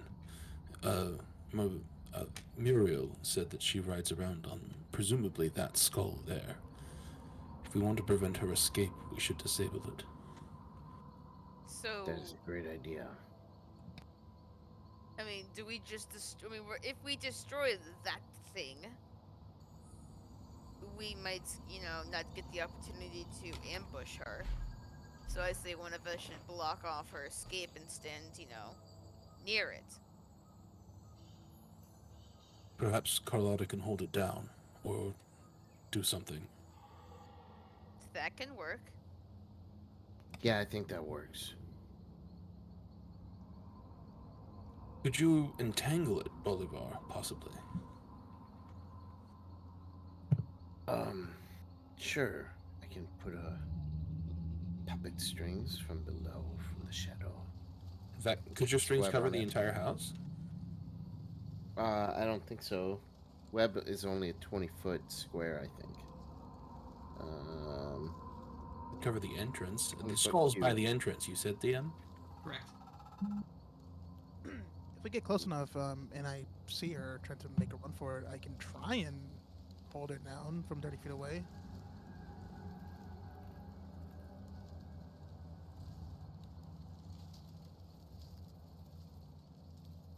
Well, Okay. So, So do we- unseen servant knocking, or is that still the plan? Do Yeah. we want to get closer or we want to stay far? We'll stay far, but yeah. Do you want me to Kinda wanna- use web on the skull? that's your call. I mean, I don't care either way, so. What if I had Carlotta go and knock, and you can be ready to cast web as soon as she opens the door? The door is open. Oh. Do we see her? Do we see anything? I would say that every now and then you would see a figure move across the open doorway, but that's about it.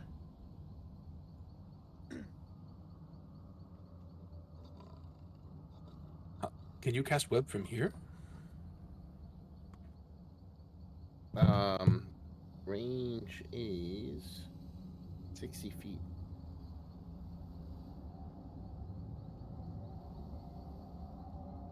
I mean, So yes. yeah. So, do I get enough of a window looking at the figure that I could possibly line up a shot? Yeah, Like a real yeah, you're only about crack- 40 feet away, so you can see the figure. She doesn't have any cover when she's in the doorway, so yeah, held action for as soon as she passes by the doorway would do it. So if I take the first shot and you get ready to cast web, Yeah. Let's do that. That works. I'm proposing, by the way. I'm not trying to boss anyone around. Oh, you're good. I mean, I didn't have any of the better ideas anyway, so. No, I think that's a solid plan. Okay. Then, as presumably Bolivar gets ready, I'll kind of stand on top of Carlotta and use her head as like a stand, and line up a shot for as soon as she passes the threshold. As soon as she crosses my field of vision. The second Varanus goes goes with the shot. I'm gonna move 10 feet up in stealth still.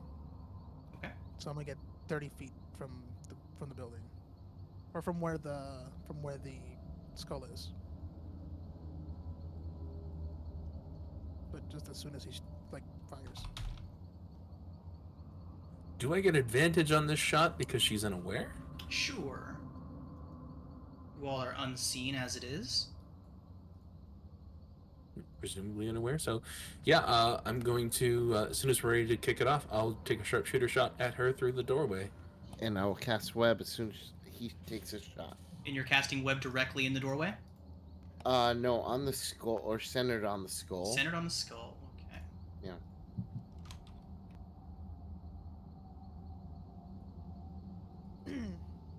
And as they're doing that, I'm moving up 30 feet from the skull. All right, everybody. So, as you all approach and prepare, let's go ahead and roll initiative. And you all will have your first round of surprise. Do with as you will. I don't have a token to put in initiative, though. Oh, right.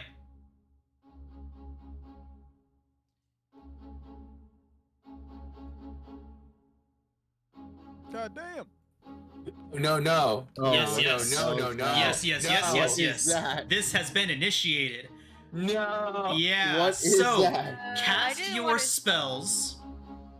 And as you do so, you'll all get around. You'll all get a chance to cast something first. But as soon as the first spell hits Baba Lysaga, she screams out, and her house begins to rip itself out of its moorings and come lurching towards you all. Yeah, I didn't want to I don't say have a anything for that Yeah. reason. We'll stay Like, here. because I've been here and I didn't want to spoil anything. Oh shit, I got 2 Veronuses and no Bolivar, my bad. Is That's that all right. building? I Is got that building a large creature? It is a gargantuan creature. Oh, wait a minute! I can just. Wow. That is. Yeah, I didn't want to say anything. So the house is moving, or what? The what house is so basically the order of events that's going to happen here. I had to put you all on the map so you could roll initiative, but essentially what happens is as your first spells break through the door and hit Baba Lasaga, she is going to begin howling and screaming. And as soon as you've all taken your actions on her very first turn, she's going to basically utter some words, and the house is going to uproot and begin marching towards you all. Oh, we're screwed. We're screwed, guys. We're so screwed. Okay.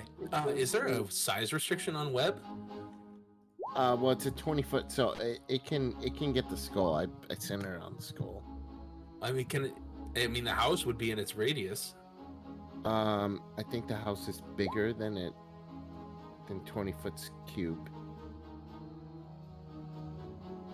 So does it have to be completely within the cube, or I don't know? How does web work? I think that's up to DM Fiat, because I don't think it says.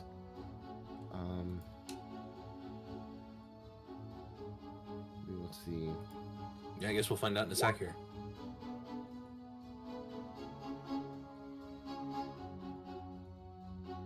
So, are we proceeding through initiative order for the surprise round? Or are we just all taking our action? Yes. So we'll proceed in initiative order. You know what? You all can decide what order you do your surprise in. So go ahead and decide.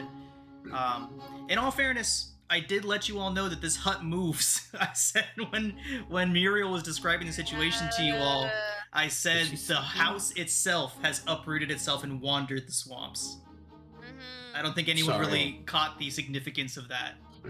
I got distracted by a giant bug man walking out of it. Yeah, I guess I didn't really put 2 and 2 together when they said that. So, here we go. Who wants to do their action first? Okay. Teely said that they were gonna move up, right?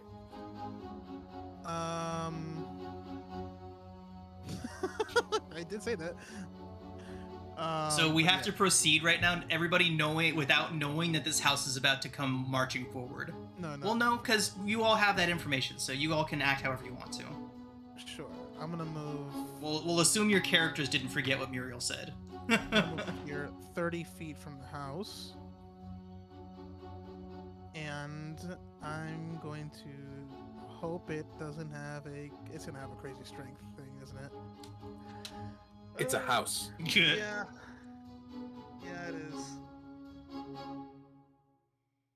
You know what? There's always a chance. There's Reptili. There's always a chance. Okay, so Reptile. Oh no. I'm gonna try this. So you guys see, he also again stabs himself, and then I'm gonna use Blood Curse of Binding, and I'm gonna amplify it. So it's gotta make a Strength saving throw, DC 14, and when I amplify it, it doesn't matter what size it is. Oh, nice. Okay. Its strength save result is a 10. All right. Speed is reduced to 0 and I can't take reactions for a Fantastic. solid minute Okay, for a solid minute, because I amplified it. it gets So to I do save take- against that again, right? Let's see. Saving throw at the end of each of its turns. Yes. So, and then let me just take the damage. Fantastic. I take a d6. I take 6 damage.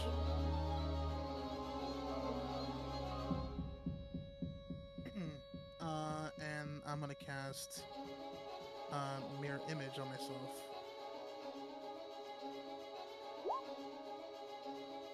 As an action.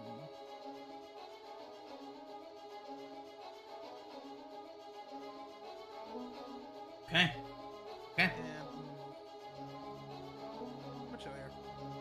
Okay. Baba the Saga's creeping hut does not act right now. Bolivar, you're up.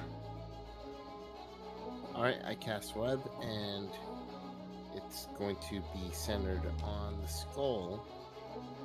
So, whatever 20 foot, I don't know. I guess, Sean, you'll have to decide whether the house is affected or not. Well, Since its only speed a is portion- 0 until it saves against Sam's thing. Sam? I'm sorry. It's gonna take a minute. Not Sam. Hashtag not Sam. Hashtag not Sam. Alright. That could be Sam? So, Excuse me? Lee's ability has rendered it motionless, at least until the end of Lee's next turn. So, Yeah, so it is susceptible to the restrained and grappled conditions. And so unless web specifically says that it can't target large or bigger creatures, then I think it's webbed. yeah, it doesn't say that it does. So at the beginning of its turn, it'll roll dex save. Okay. All right, that's my turn. Baba I'll the move Saga. Titere here. That's it. Aurelia. How much damage did the house take? Or was it Baba the Saga that took the damage? Oh. Or is she not taking any damage yet? That was all going to Sam. No, it's no damage. I haven't attacked yet. Okay, got it. Lasaga has to make a save for the web. She is up off the ground. Oh, okay. She is like Never mind.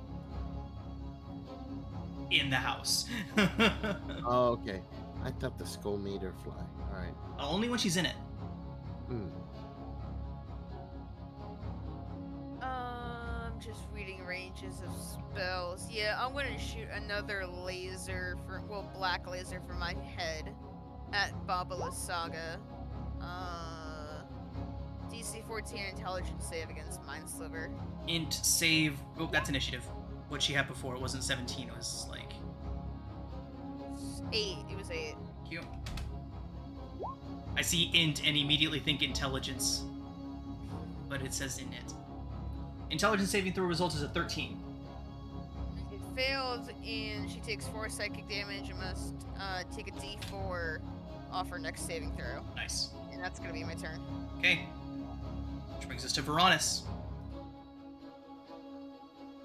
She suddenly gets a splitting headache. I attempt to split it even further. Nice.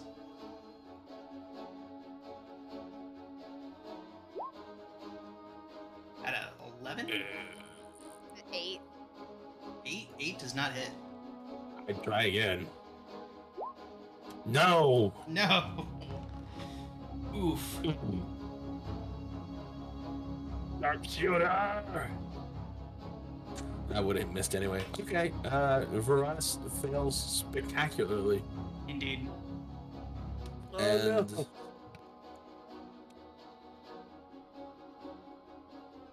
Carlotta will charge in.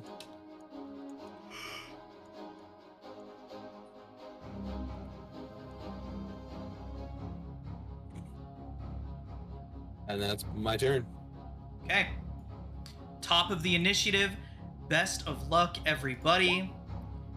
Trent, Thank you. Lee, you are up. Okay. I'm going to keep on poking myself. So I take an arrow and just stab myself with it, and let's see. Please don't. Stupid high. What are you doing? I need buffs, man.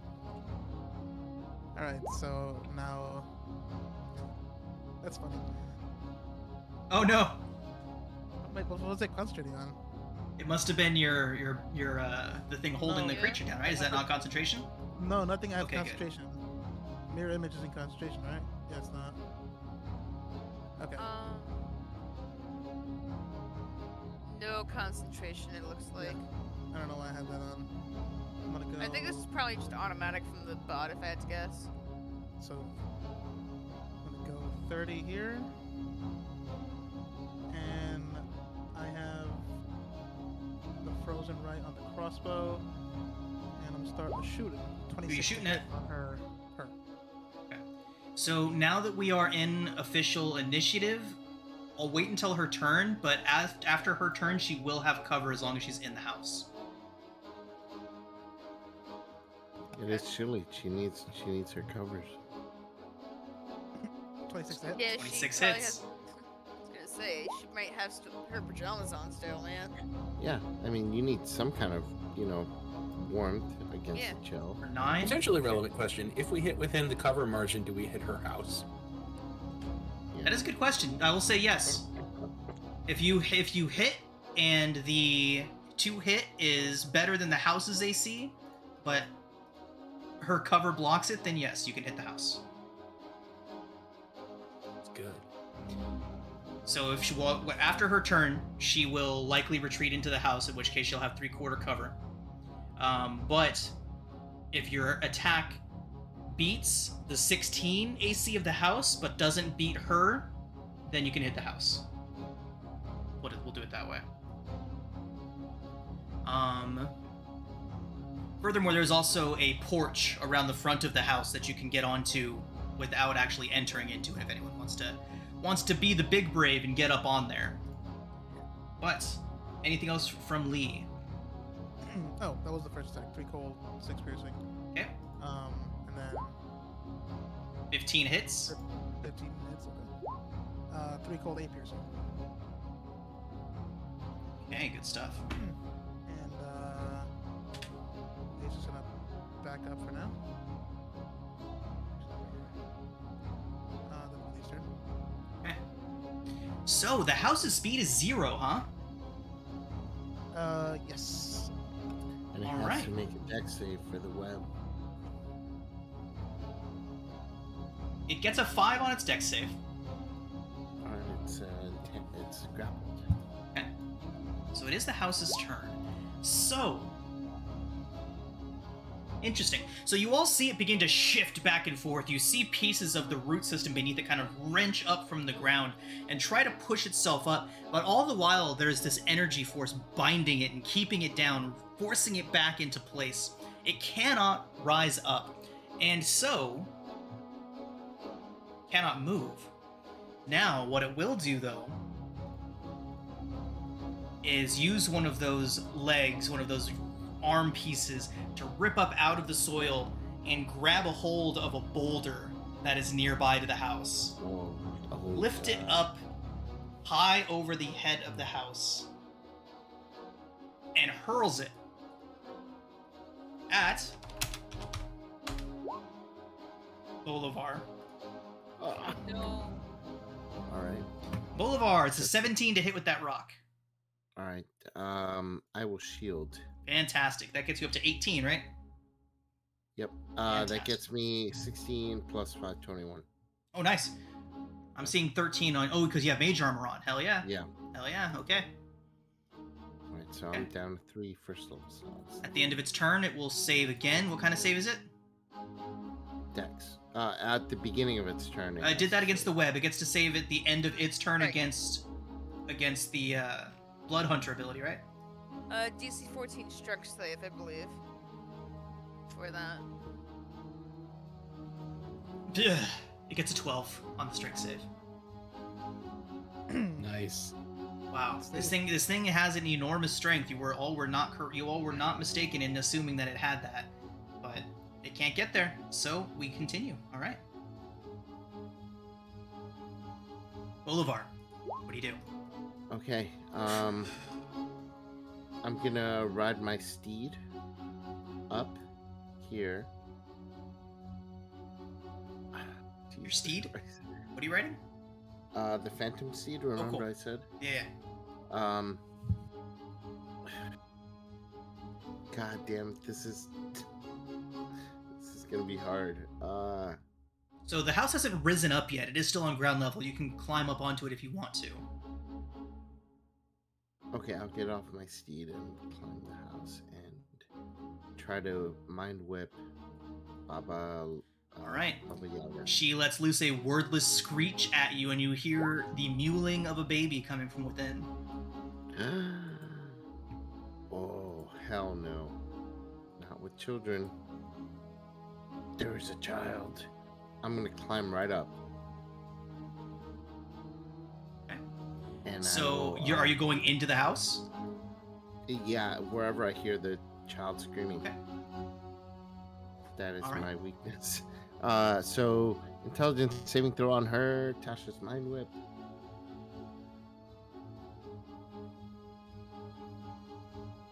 It's Her intelligence saving throw unfortunately does succeed. She gets 20. So she'll take 8 psychic. She has disadvantage though, doesn't she? No, she Disadvantage. gets -4 from her. It's not gonna. My Mind Slip's not gonna do anything. It's -4 to her next DC save, so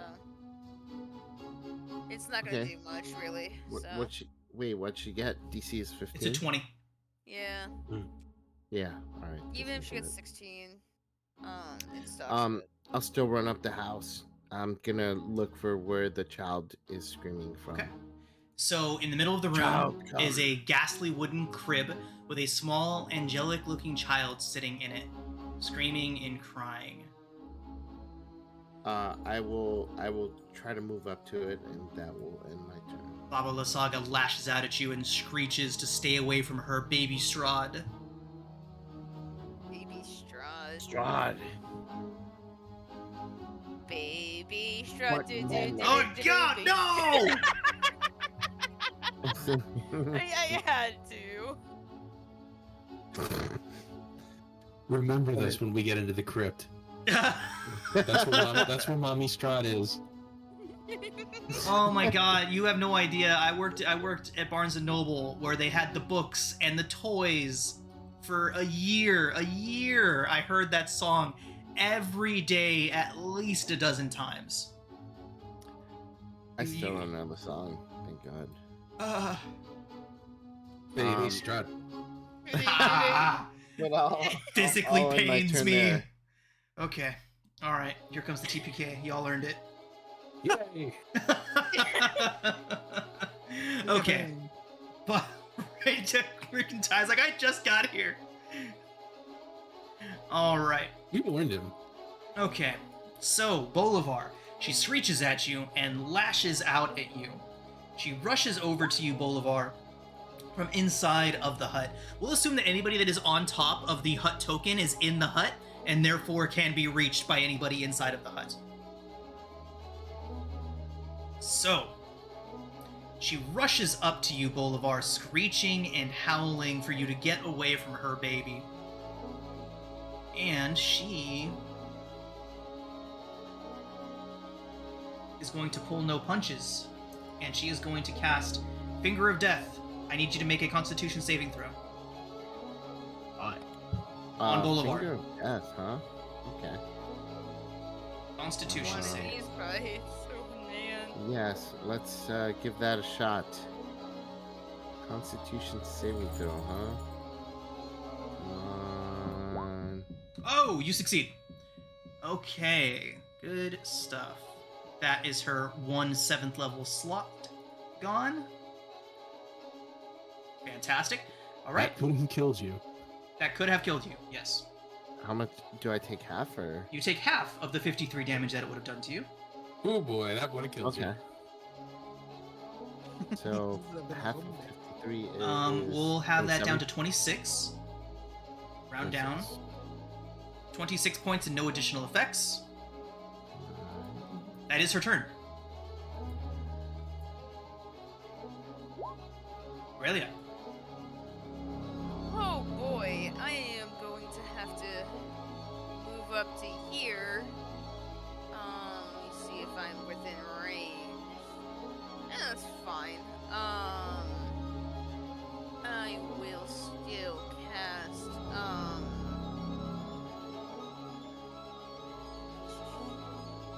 you know, I'm going to cast Mind Sliver actually on the house. to be Does able Mind to- Sliver have an intelligence prerequisite? Oh, yeah, does Mind Sliver have an intelligence prerequisite? No, it does Okay, not.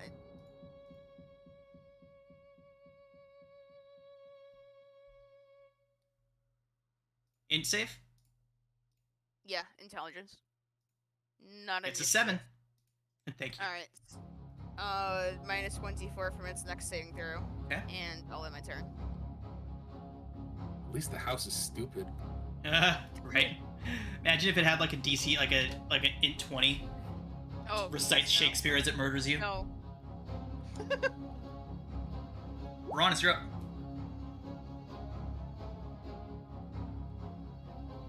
Proceed to the sort of edge of this precipice here. Is this down or up? It's hard to tell. Sorry? It is up. Up. Oh, okay. It's a hill. Is it taller than me? No. Okay.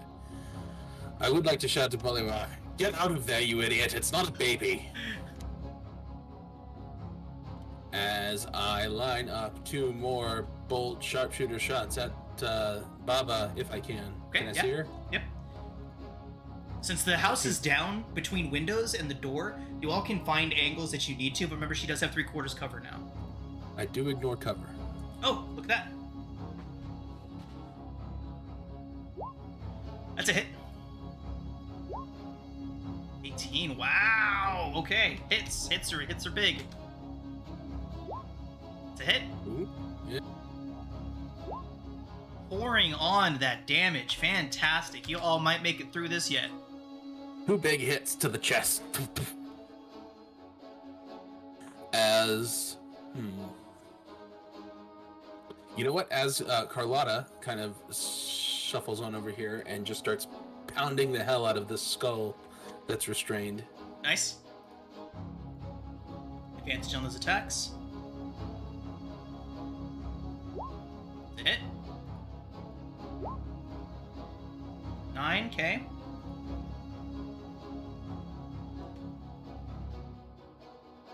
And that's Veronis' turn. Tretage. Lee. Wait, what do we call you? T. Lee? Tretage? Lead. Lee. Got it. Let's just do this. So I'm just gonna run up to the. So get here, and then take 2 shots at the skull. Frozen crossbow. Is it advantage for because it's restrained? Yes. Yes, it is. So 24 hits, 5 cold, 7 piercing. Okay. And then second attack, 23, 2 cold, 9 piercing. Okay. And I'll use the rest of my movement to hop on to the house. Oh, okay. You're up there too. Okay, good stuff. Bonus action, I'm gonna hex her.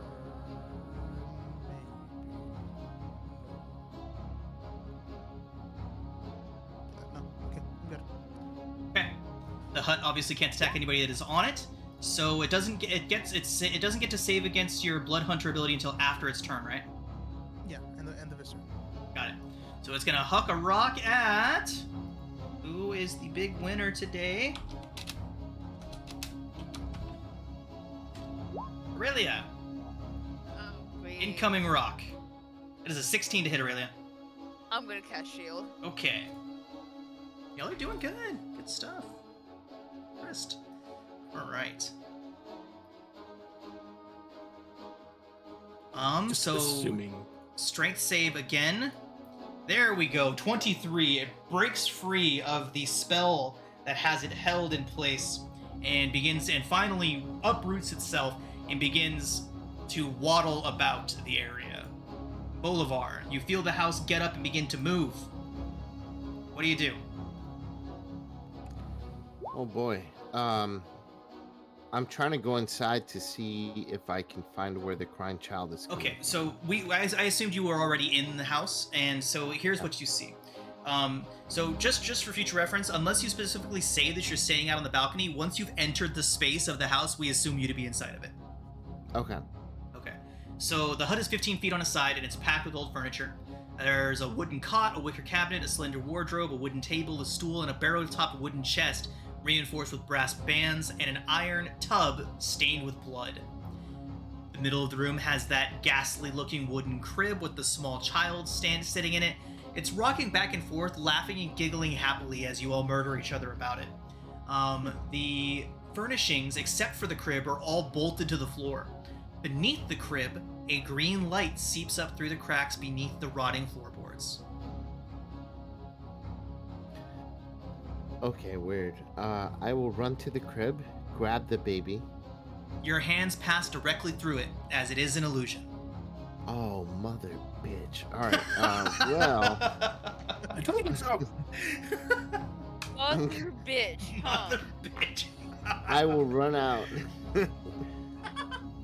Okay, roll a d20. We will say 1 through 10. You get out without having to face an opportunity attack. On on an 11 or higher, she gets an opportunity attack against you.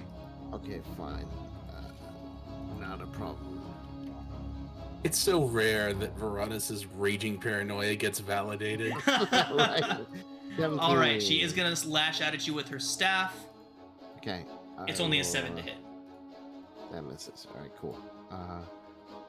I will come out and I will look at Baba Lasaga in the face and go, "You tricky trickster. I am the one who tricks." And I will use my action to mind whip her. Okay.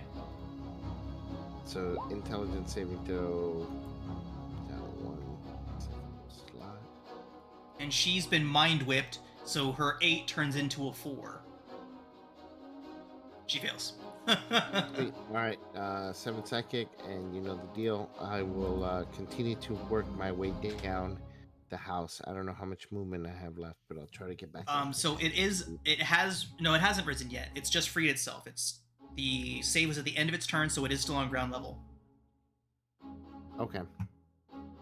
Fair enough. I will climb down onto my phantom steed, as far towards my phantom steed as I can, and end my turn. Okay. And Lee, are you on the balcony or in the house? I'm still on the balcony. I haven't got in yet. Got it. And Bolivar, where'd you end up? I don't know, like the distance, like from the inside when I tried to grab the crib, all the way down outside of the. So, House, conveniently if I enough, the house is only 20 by 20. It is a very small house. So, if you are on the token of the house, we assume you to either be on the balcony or in the house. If you are off so from any point on the house, all you need to do is move off of the house, and you're off it. All right. Like, move your sweet. token off the house, and you're off the house. Cool. I will then move out of the house. Trying to keep it simple, but I feel like I'm complicating it by trying to make it simple. Not at all. I will then move away and get on my phantom steed and begin to move away, and that'll end my turn. Okay. Now, she screams enraged. She doesn't seem to have acknowledged the fact that the baby, you just tried to scoop it up. She turns towards the baby Strahd and kind of coos it and tries to calm the illusory baby, saying it's going to be all right, that mommy will be right back. And then she turns and walks towards the door and casts some sort of terrible spell. I have to figure out which one.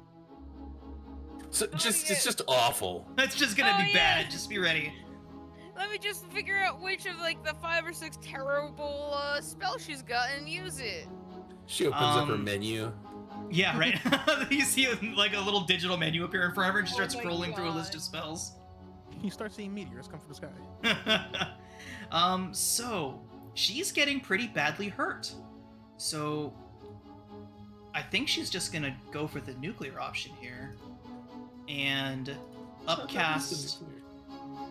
Well, the Finger of Death was bad, but I think it is going to be a upcasted lightning bolt going for Bolivar and Veronis. Are you kidding? Yeah, that would work, huh? So it is going. She is going to use her 8th level spell slot to cast her lightning bolt through both of you. Guys, I think this was a mistake. You know what? Well, I guess we'll see. I will absorb elements. and then Hey, we'll go. fancy. So, Okay. So that is 48 points of lightning. Veronis, you succeed.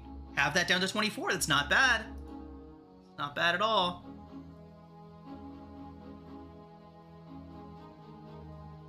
Bolivar, dex save. Okay, Bolivar, you do fail, but your absorb elements will have that down to 24 for you as well. Would like to give Bolivar my flash of genius. Add 3 You both succeed. Wow, look at that. The nuclear option wasn't so nuclear after all. Okay.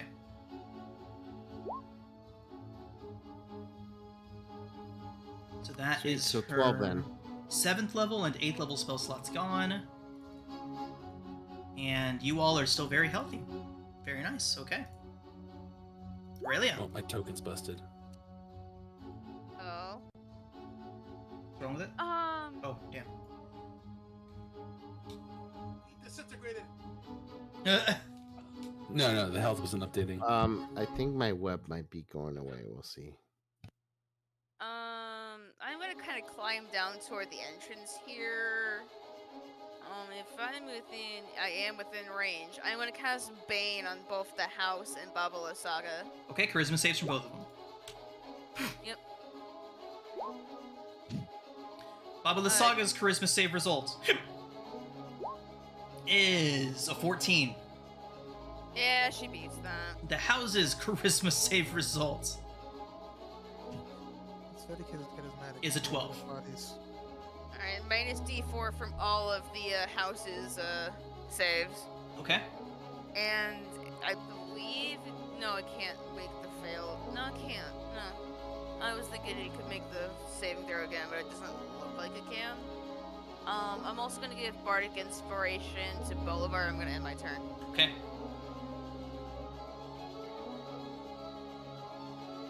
Lee, you're up.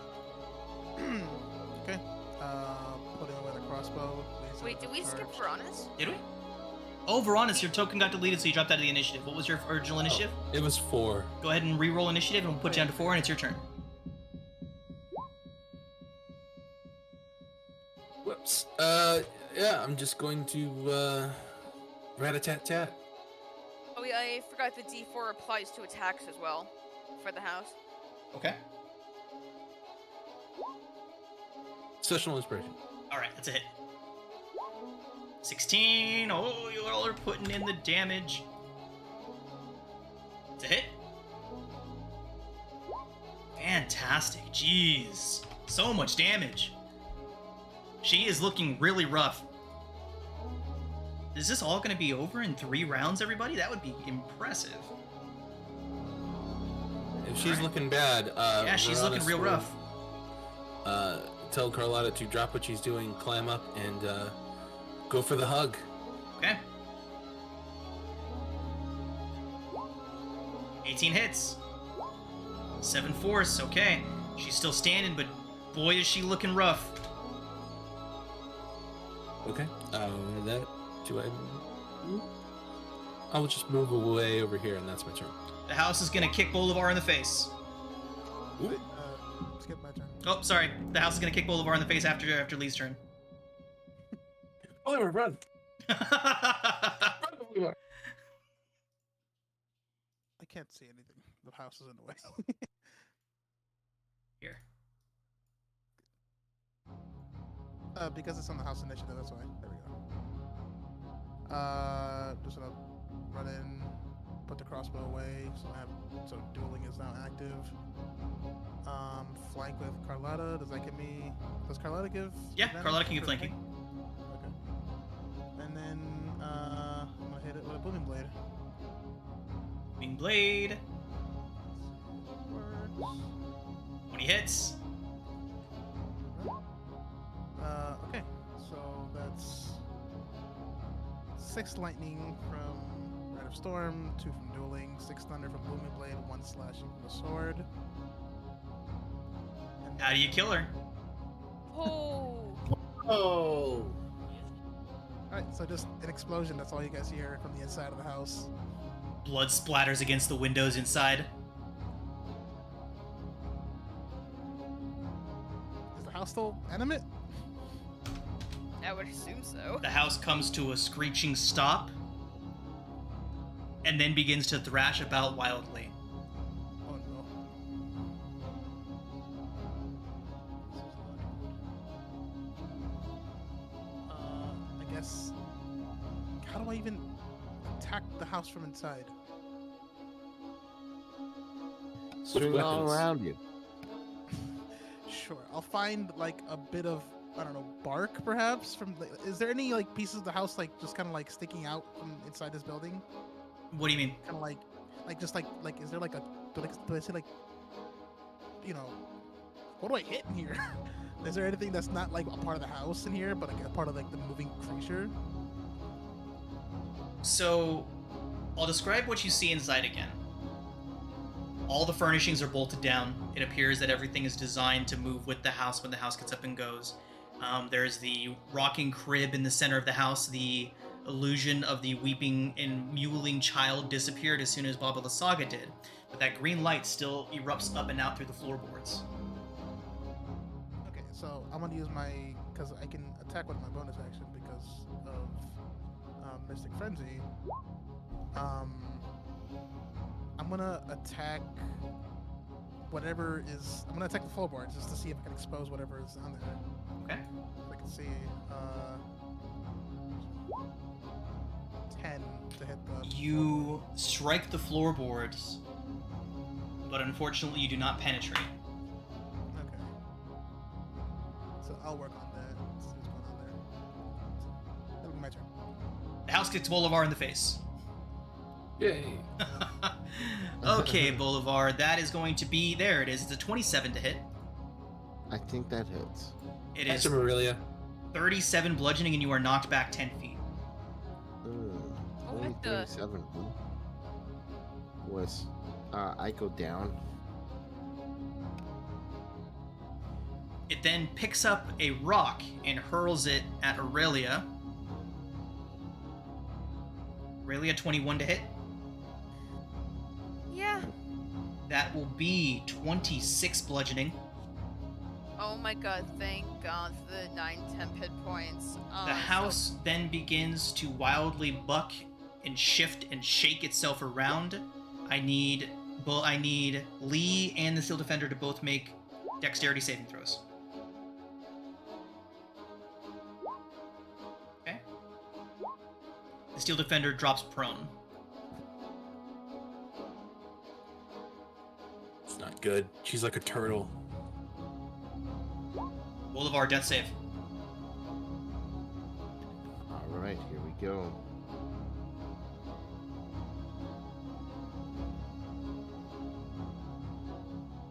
Thank god you are reborn. Right? Advantage on the death saves, right? Yeah. Let's see if you don't suffer the same fate as EG. Yeah. God, I hope not.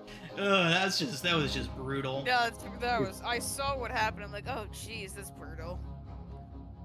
I don't know that it gave me. Okay, so roll one more. Yeah. Okay.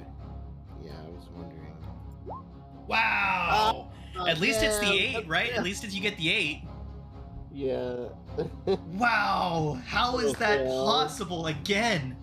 Okay, at least you don't Wow. got to make 3 death saves consecutively like Yuji did. Yeah, that one would have been two automatic fails. Yeah, but you have so- advantage, so you get the 8, so all good. Okay, Aurelia, what do you do? I am going to cast Healing Word on Bolivar so he doesn't have to make death saves. So here you go. Oh my god, that's a terrible 3rd level roll for Healing Word, but it works. 11 for healing word's not terrible. Could be better, but it's not awful. I am going to get back up onto the ledge, and I'm going to end my turn. Uranus. I'm going to shout out, it's the gemstone!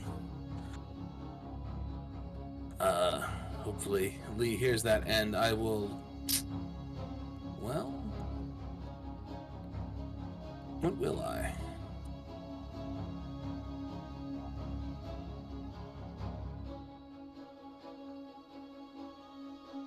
"30 feet. Okay, I'm gonna step up just a little bit. I'm gonna take out one of my talismans and project the rune of Enlarge Reduce on the house. Reduce specifically. Okay.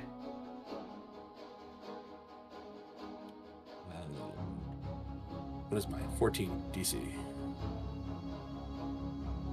Constitution. Constitution, thank you.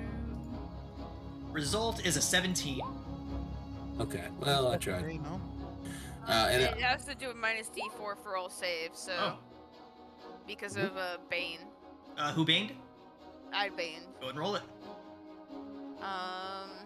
Roll 4. No. Gets down to 14. Yep, he meets the DC. I don't know why I didn't do the concentration. Although save, the but- idea of reducing a house with 2 creatures inside of it was very interesting. I try to keep it interesting. How much bludgeoning damage would I Did it take? just get bigger? No, I just it might have gotten one size bigger, but there we go. What's going on? What's going on?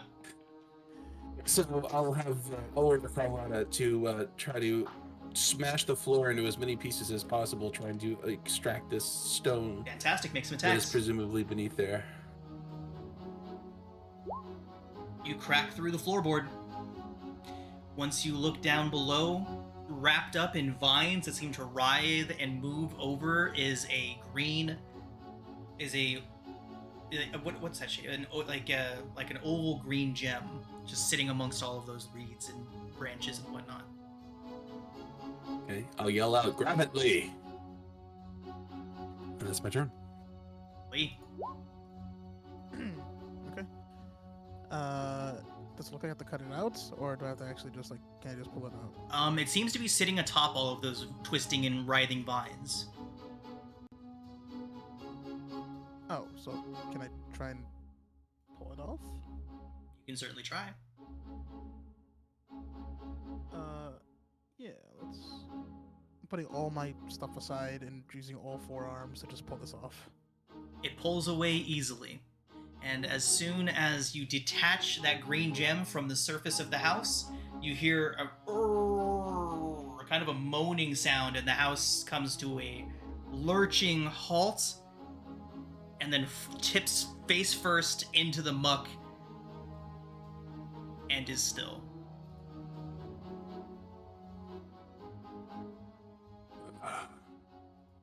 Whew. Well, that Wow. wasn't so bad.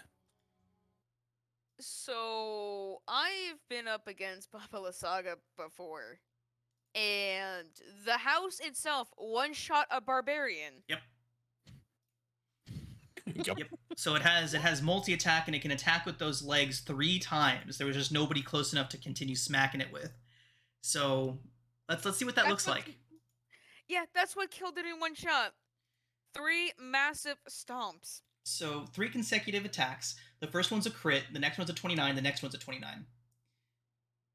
That is a total of 44, 80, 92 points of damage off of 1 round of attacks. Yeah, we got off Alright, easy. next Yeah, up, you all planned it well. You know, you locked it down so the house couldn't get up and move. You got a lot of damage onto Baba Lysaga very quickly with sharpshooter, which is what that fucking feat is for. It's a machine gun. But she only got to do 2 things. She only got to cast 2 spells. So, you know. Yeah, an 8th level and a 7th level Right, I spell, mean, if bro. you only got to cast 2 spells, you better fucking make them good, right? She was But- saving her from one-shotting Bolivar. Like, Right. dead. Yeah. Yeah. I strongly considered Power Word stunning, but that required too much of a long thought. Like, if I felt like she was going to get 4 or 5 rounds, I would have Power Word stunned somebody and let the house absolutely decimate them. But it didn't look like she was going to get more than 1 or 2 rounds, so... Wow. Yeah, What good, the hell good is stuff, that? everyone. So, Baba Lysaga, the greatest threat in the Swamp of Berez, is now slain. There's still plenty left to do here if you all plan to stick around and continue your hunts now that the greatest threat is out of the way, but what do you do for now? Definitely need a little healing, but I can make do, I guess. But definitely want to go and find where that treasure was in those. Let's pick over the house and take a short rest. Yeah, here, Bolivar, do you still need healing? If we're gonna take a short rest, no. Oh, okay. So picking over the house there, Varanus, and the rest of you? Yeah. I'll have Carlotta finish smashing the skull into pieces, just for good measure. Nice, just for good measure. Okay. Yeah. I think I'm gonna do like an investigation check to see if I find anything in the house. G. I love it. Okay. Verona, since you called the search, go ahead and roll the first D100 for your search of Baba Saga's hut. Oh, my computer's being bad. Bad computer. 43, it says. Okay. With a 43... Oh, with a 43, Veronis, you find inside of a bag that seems to be made of what looks like a strange leather. Best probably not to think about where it might have come from, but it's a longer pouch, and as you lift it up, it seems to have been in a relatively safe place in one of the drawers, tucked away safely. It's almost like a long telescopic scope with a gem affixed to it.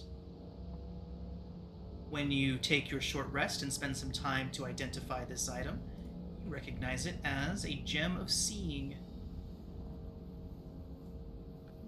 Huh.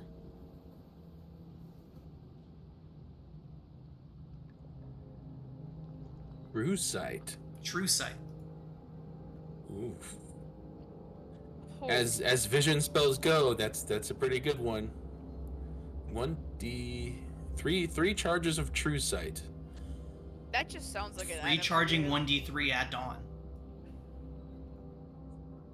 10 It minutes. looks like it was. It looks like it was designed for your character. It does, doesn't it? It's not bad.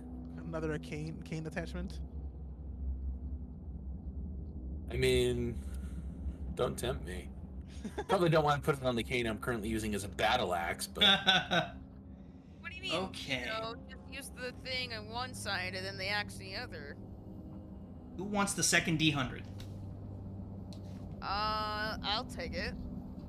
Go for it. 56, it says. Ooh. I'll let you all decide what kind of +1 armor you all find right now. Obviously not full plate, but I don't think anyone here wears full plate anyways, but... You do find a set of armor. Who would benefit most from a new set of armor? probably our new blood hunter. Yeah. No, actually, no. I would not benefit from that. So you or me, for honest. My AC is 19 with just natural armor. Yeah. Fair enough.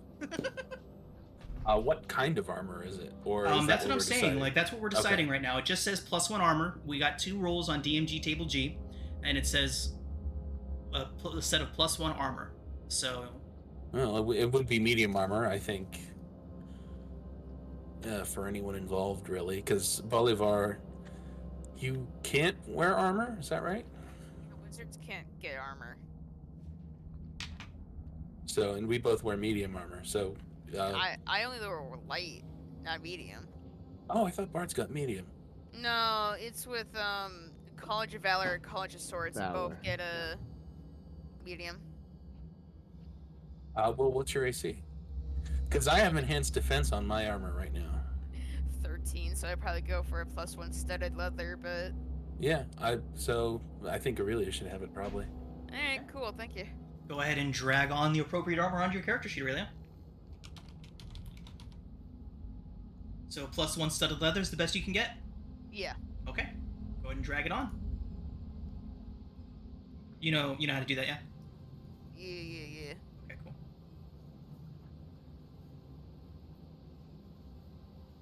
If I can actually spell it correctly. Studded leather armor, +1, cool. Okay, and on your character sheet, make sure you unequip your other armor.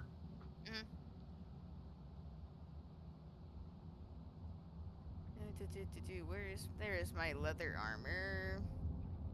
Awesome. Unequipped. Okay, armor class up to 15. Not bad. Yeah. Not going to help much if a house tries to kick you in the face, but it's good. Yeah. If I know anything about what number is better than the other, 15 is good. I'd help against arrogant vampires. Math. Okay, on top of those items, you also do find a vial containing oil of sharpness.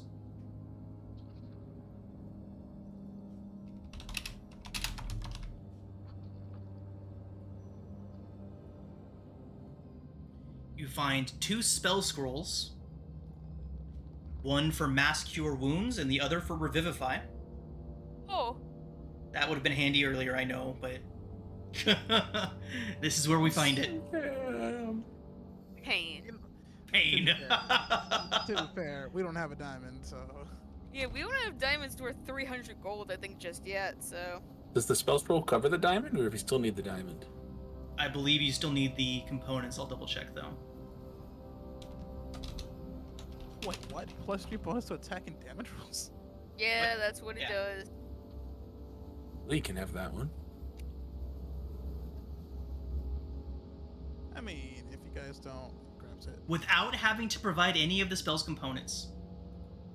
Oh No. my So a spell God. scroll bears the words of a single spell written in a mystical cipher. If the spell is in your class's spell list, you can use an action to read the scroll and cast the spell without having to provide any of the spell's components. I believe... Let me double check to see if I can cast it. Because I'm 90% sure I can. Guards get Revivify? I don't think they do. You know who No. could have cast it? God. No. Artificers No. can cast it. No, What? I would have to Can get we? it on... I think so, yeah. No. No, unless it's like an added spell. Let me double check if it's an added spell. But on like the main page, it didn't look like it.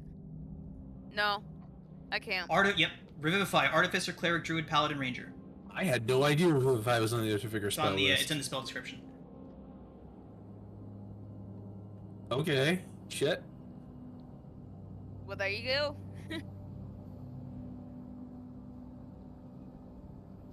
Yeah, unfortunately, I don't have magical secrets, so. Holy shit. I don't know how, but like 10 Revivify instances got opened on my page. What the fuck? And now they won't go away. Leave me. Leave me be. Okay, I have to refresh. I literally have a giant wall of Revivifies in front of me I can't get rid of. Furthermore, there is more here. What was the other spell scroll? Revivify and Mass Cure Wounds. Cure Wounds. Are you taking that one, Aurelia? Yes, but give me like 3 levels to actually cast it. It doesn't say anything about needing to be able to cast the spell, like in your Oh, levels. okay. Can Carlotta have it? Can Carlotta cast Mass Cure Wounds? I don't think so. Can she cast spells through you? Like, does it like No. familiar-y things where you can cast spells through her? No, Steel Defender doesn't work that way. Yeah, I didn't think so. Homunculus does. So- But it's using an because I just assumed because it's using an object, but does it? It has to be. Your It has to be able to spell. cast the spell. Yeah, Mass Cure Wounds isn't on Artificer spell list. Okay. let's There are see. 2 more items in the hut. And it's Christmas. Yeah, right? This is all just out of the book, too. I'm not adding anything here. These are all just the things that were supposed to be there.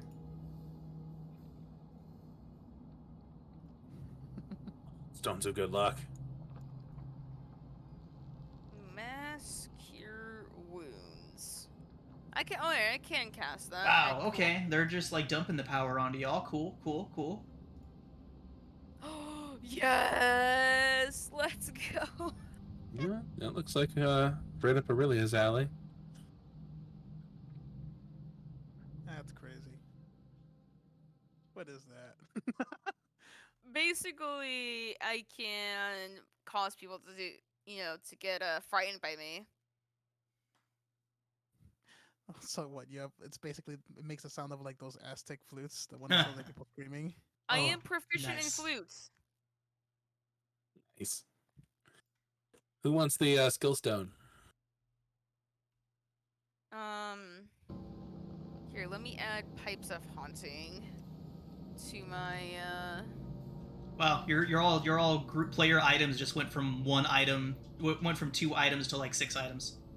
Mm-hmm. Sam would have wanted to sell some of these. Yeah, right. I mean, I don't need it.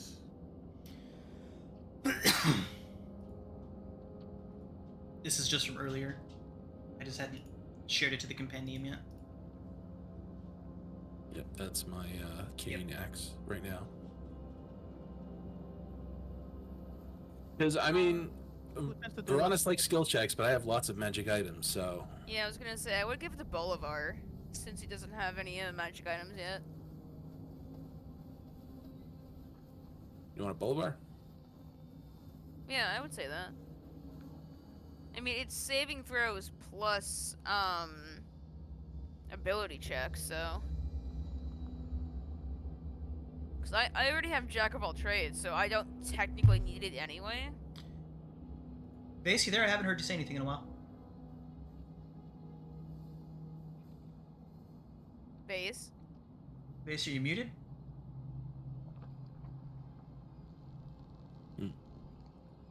Okay, yeah, I thought someone was up there.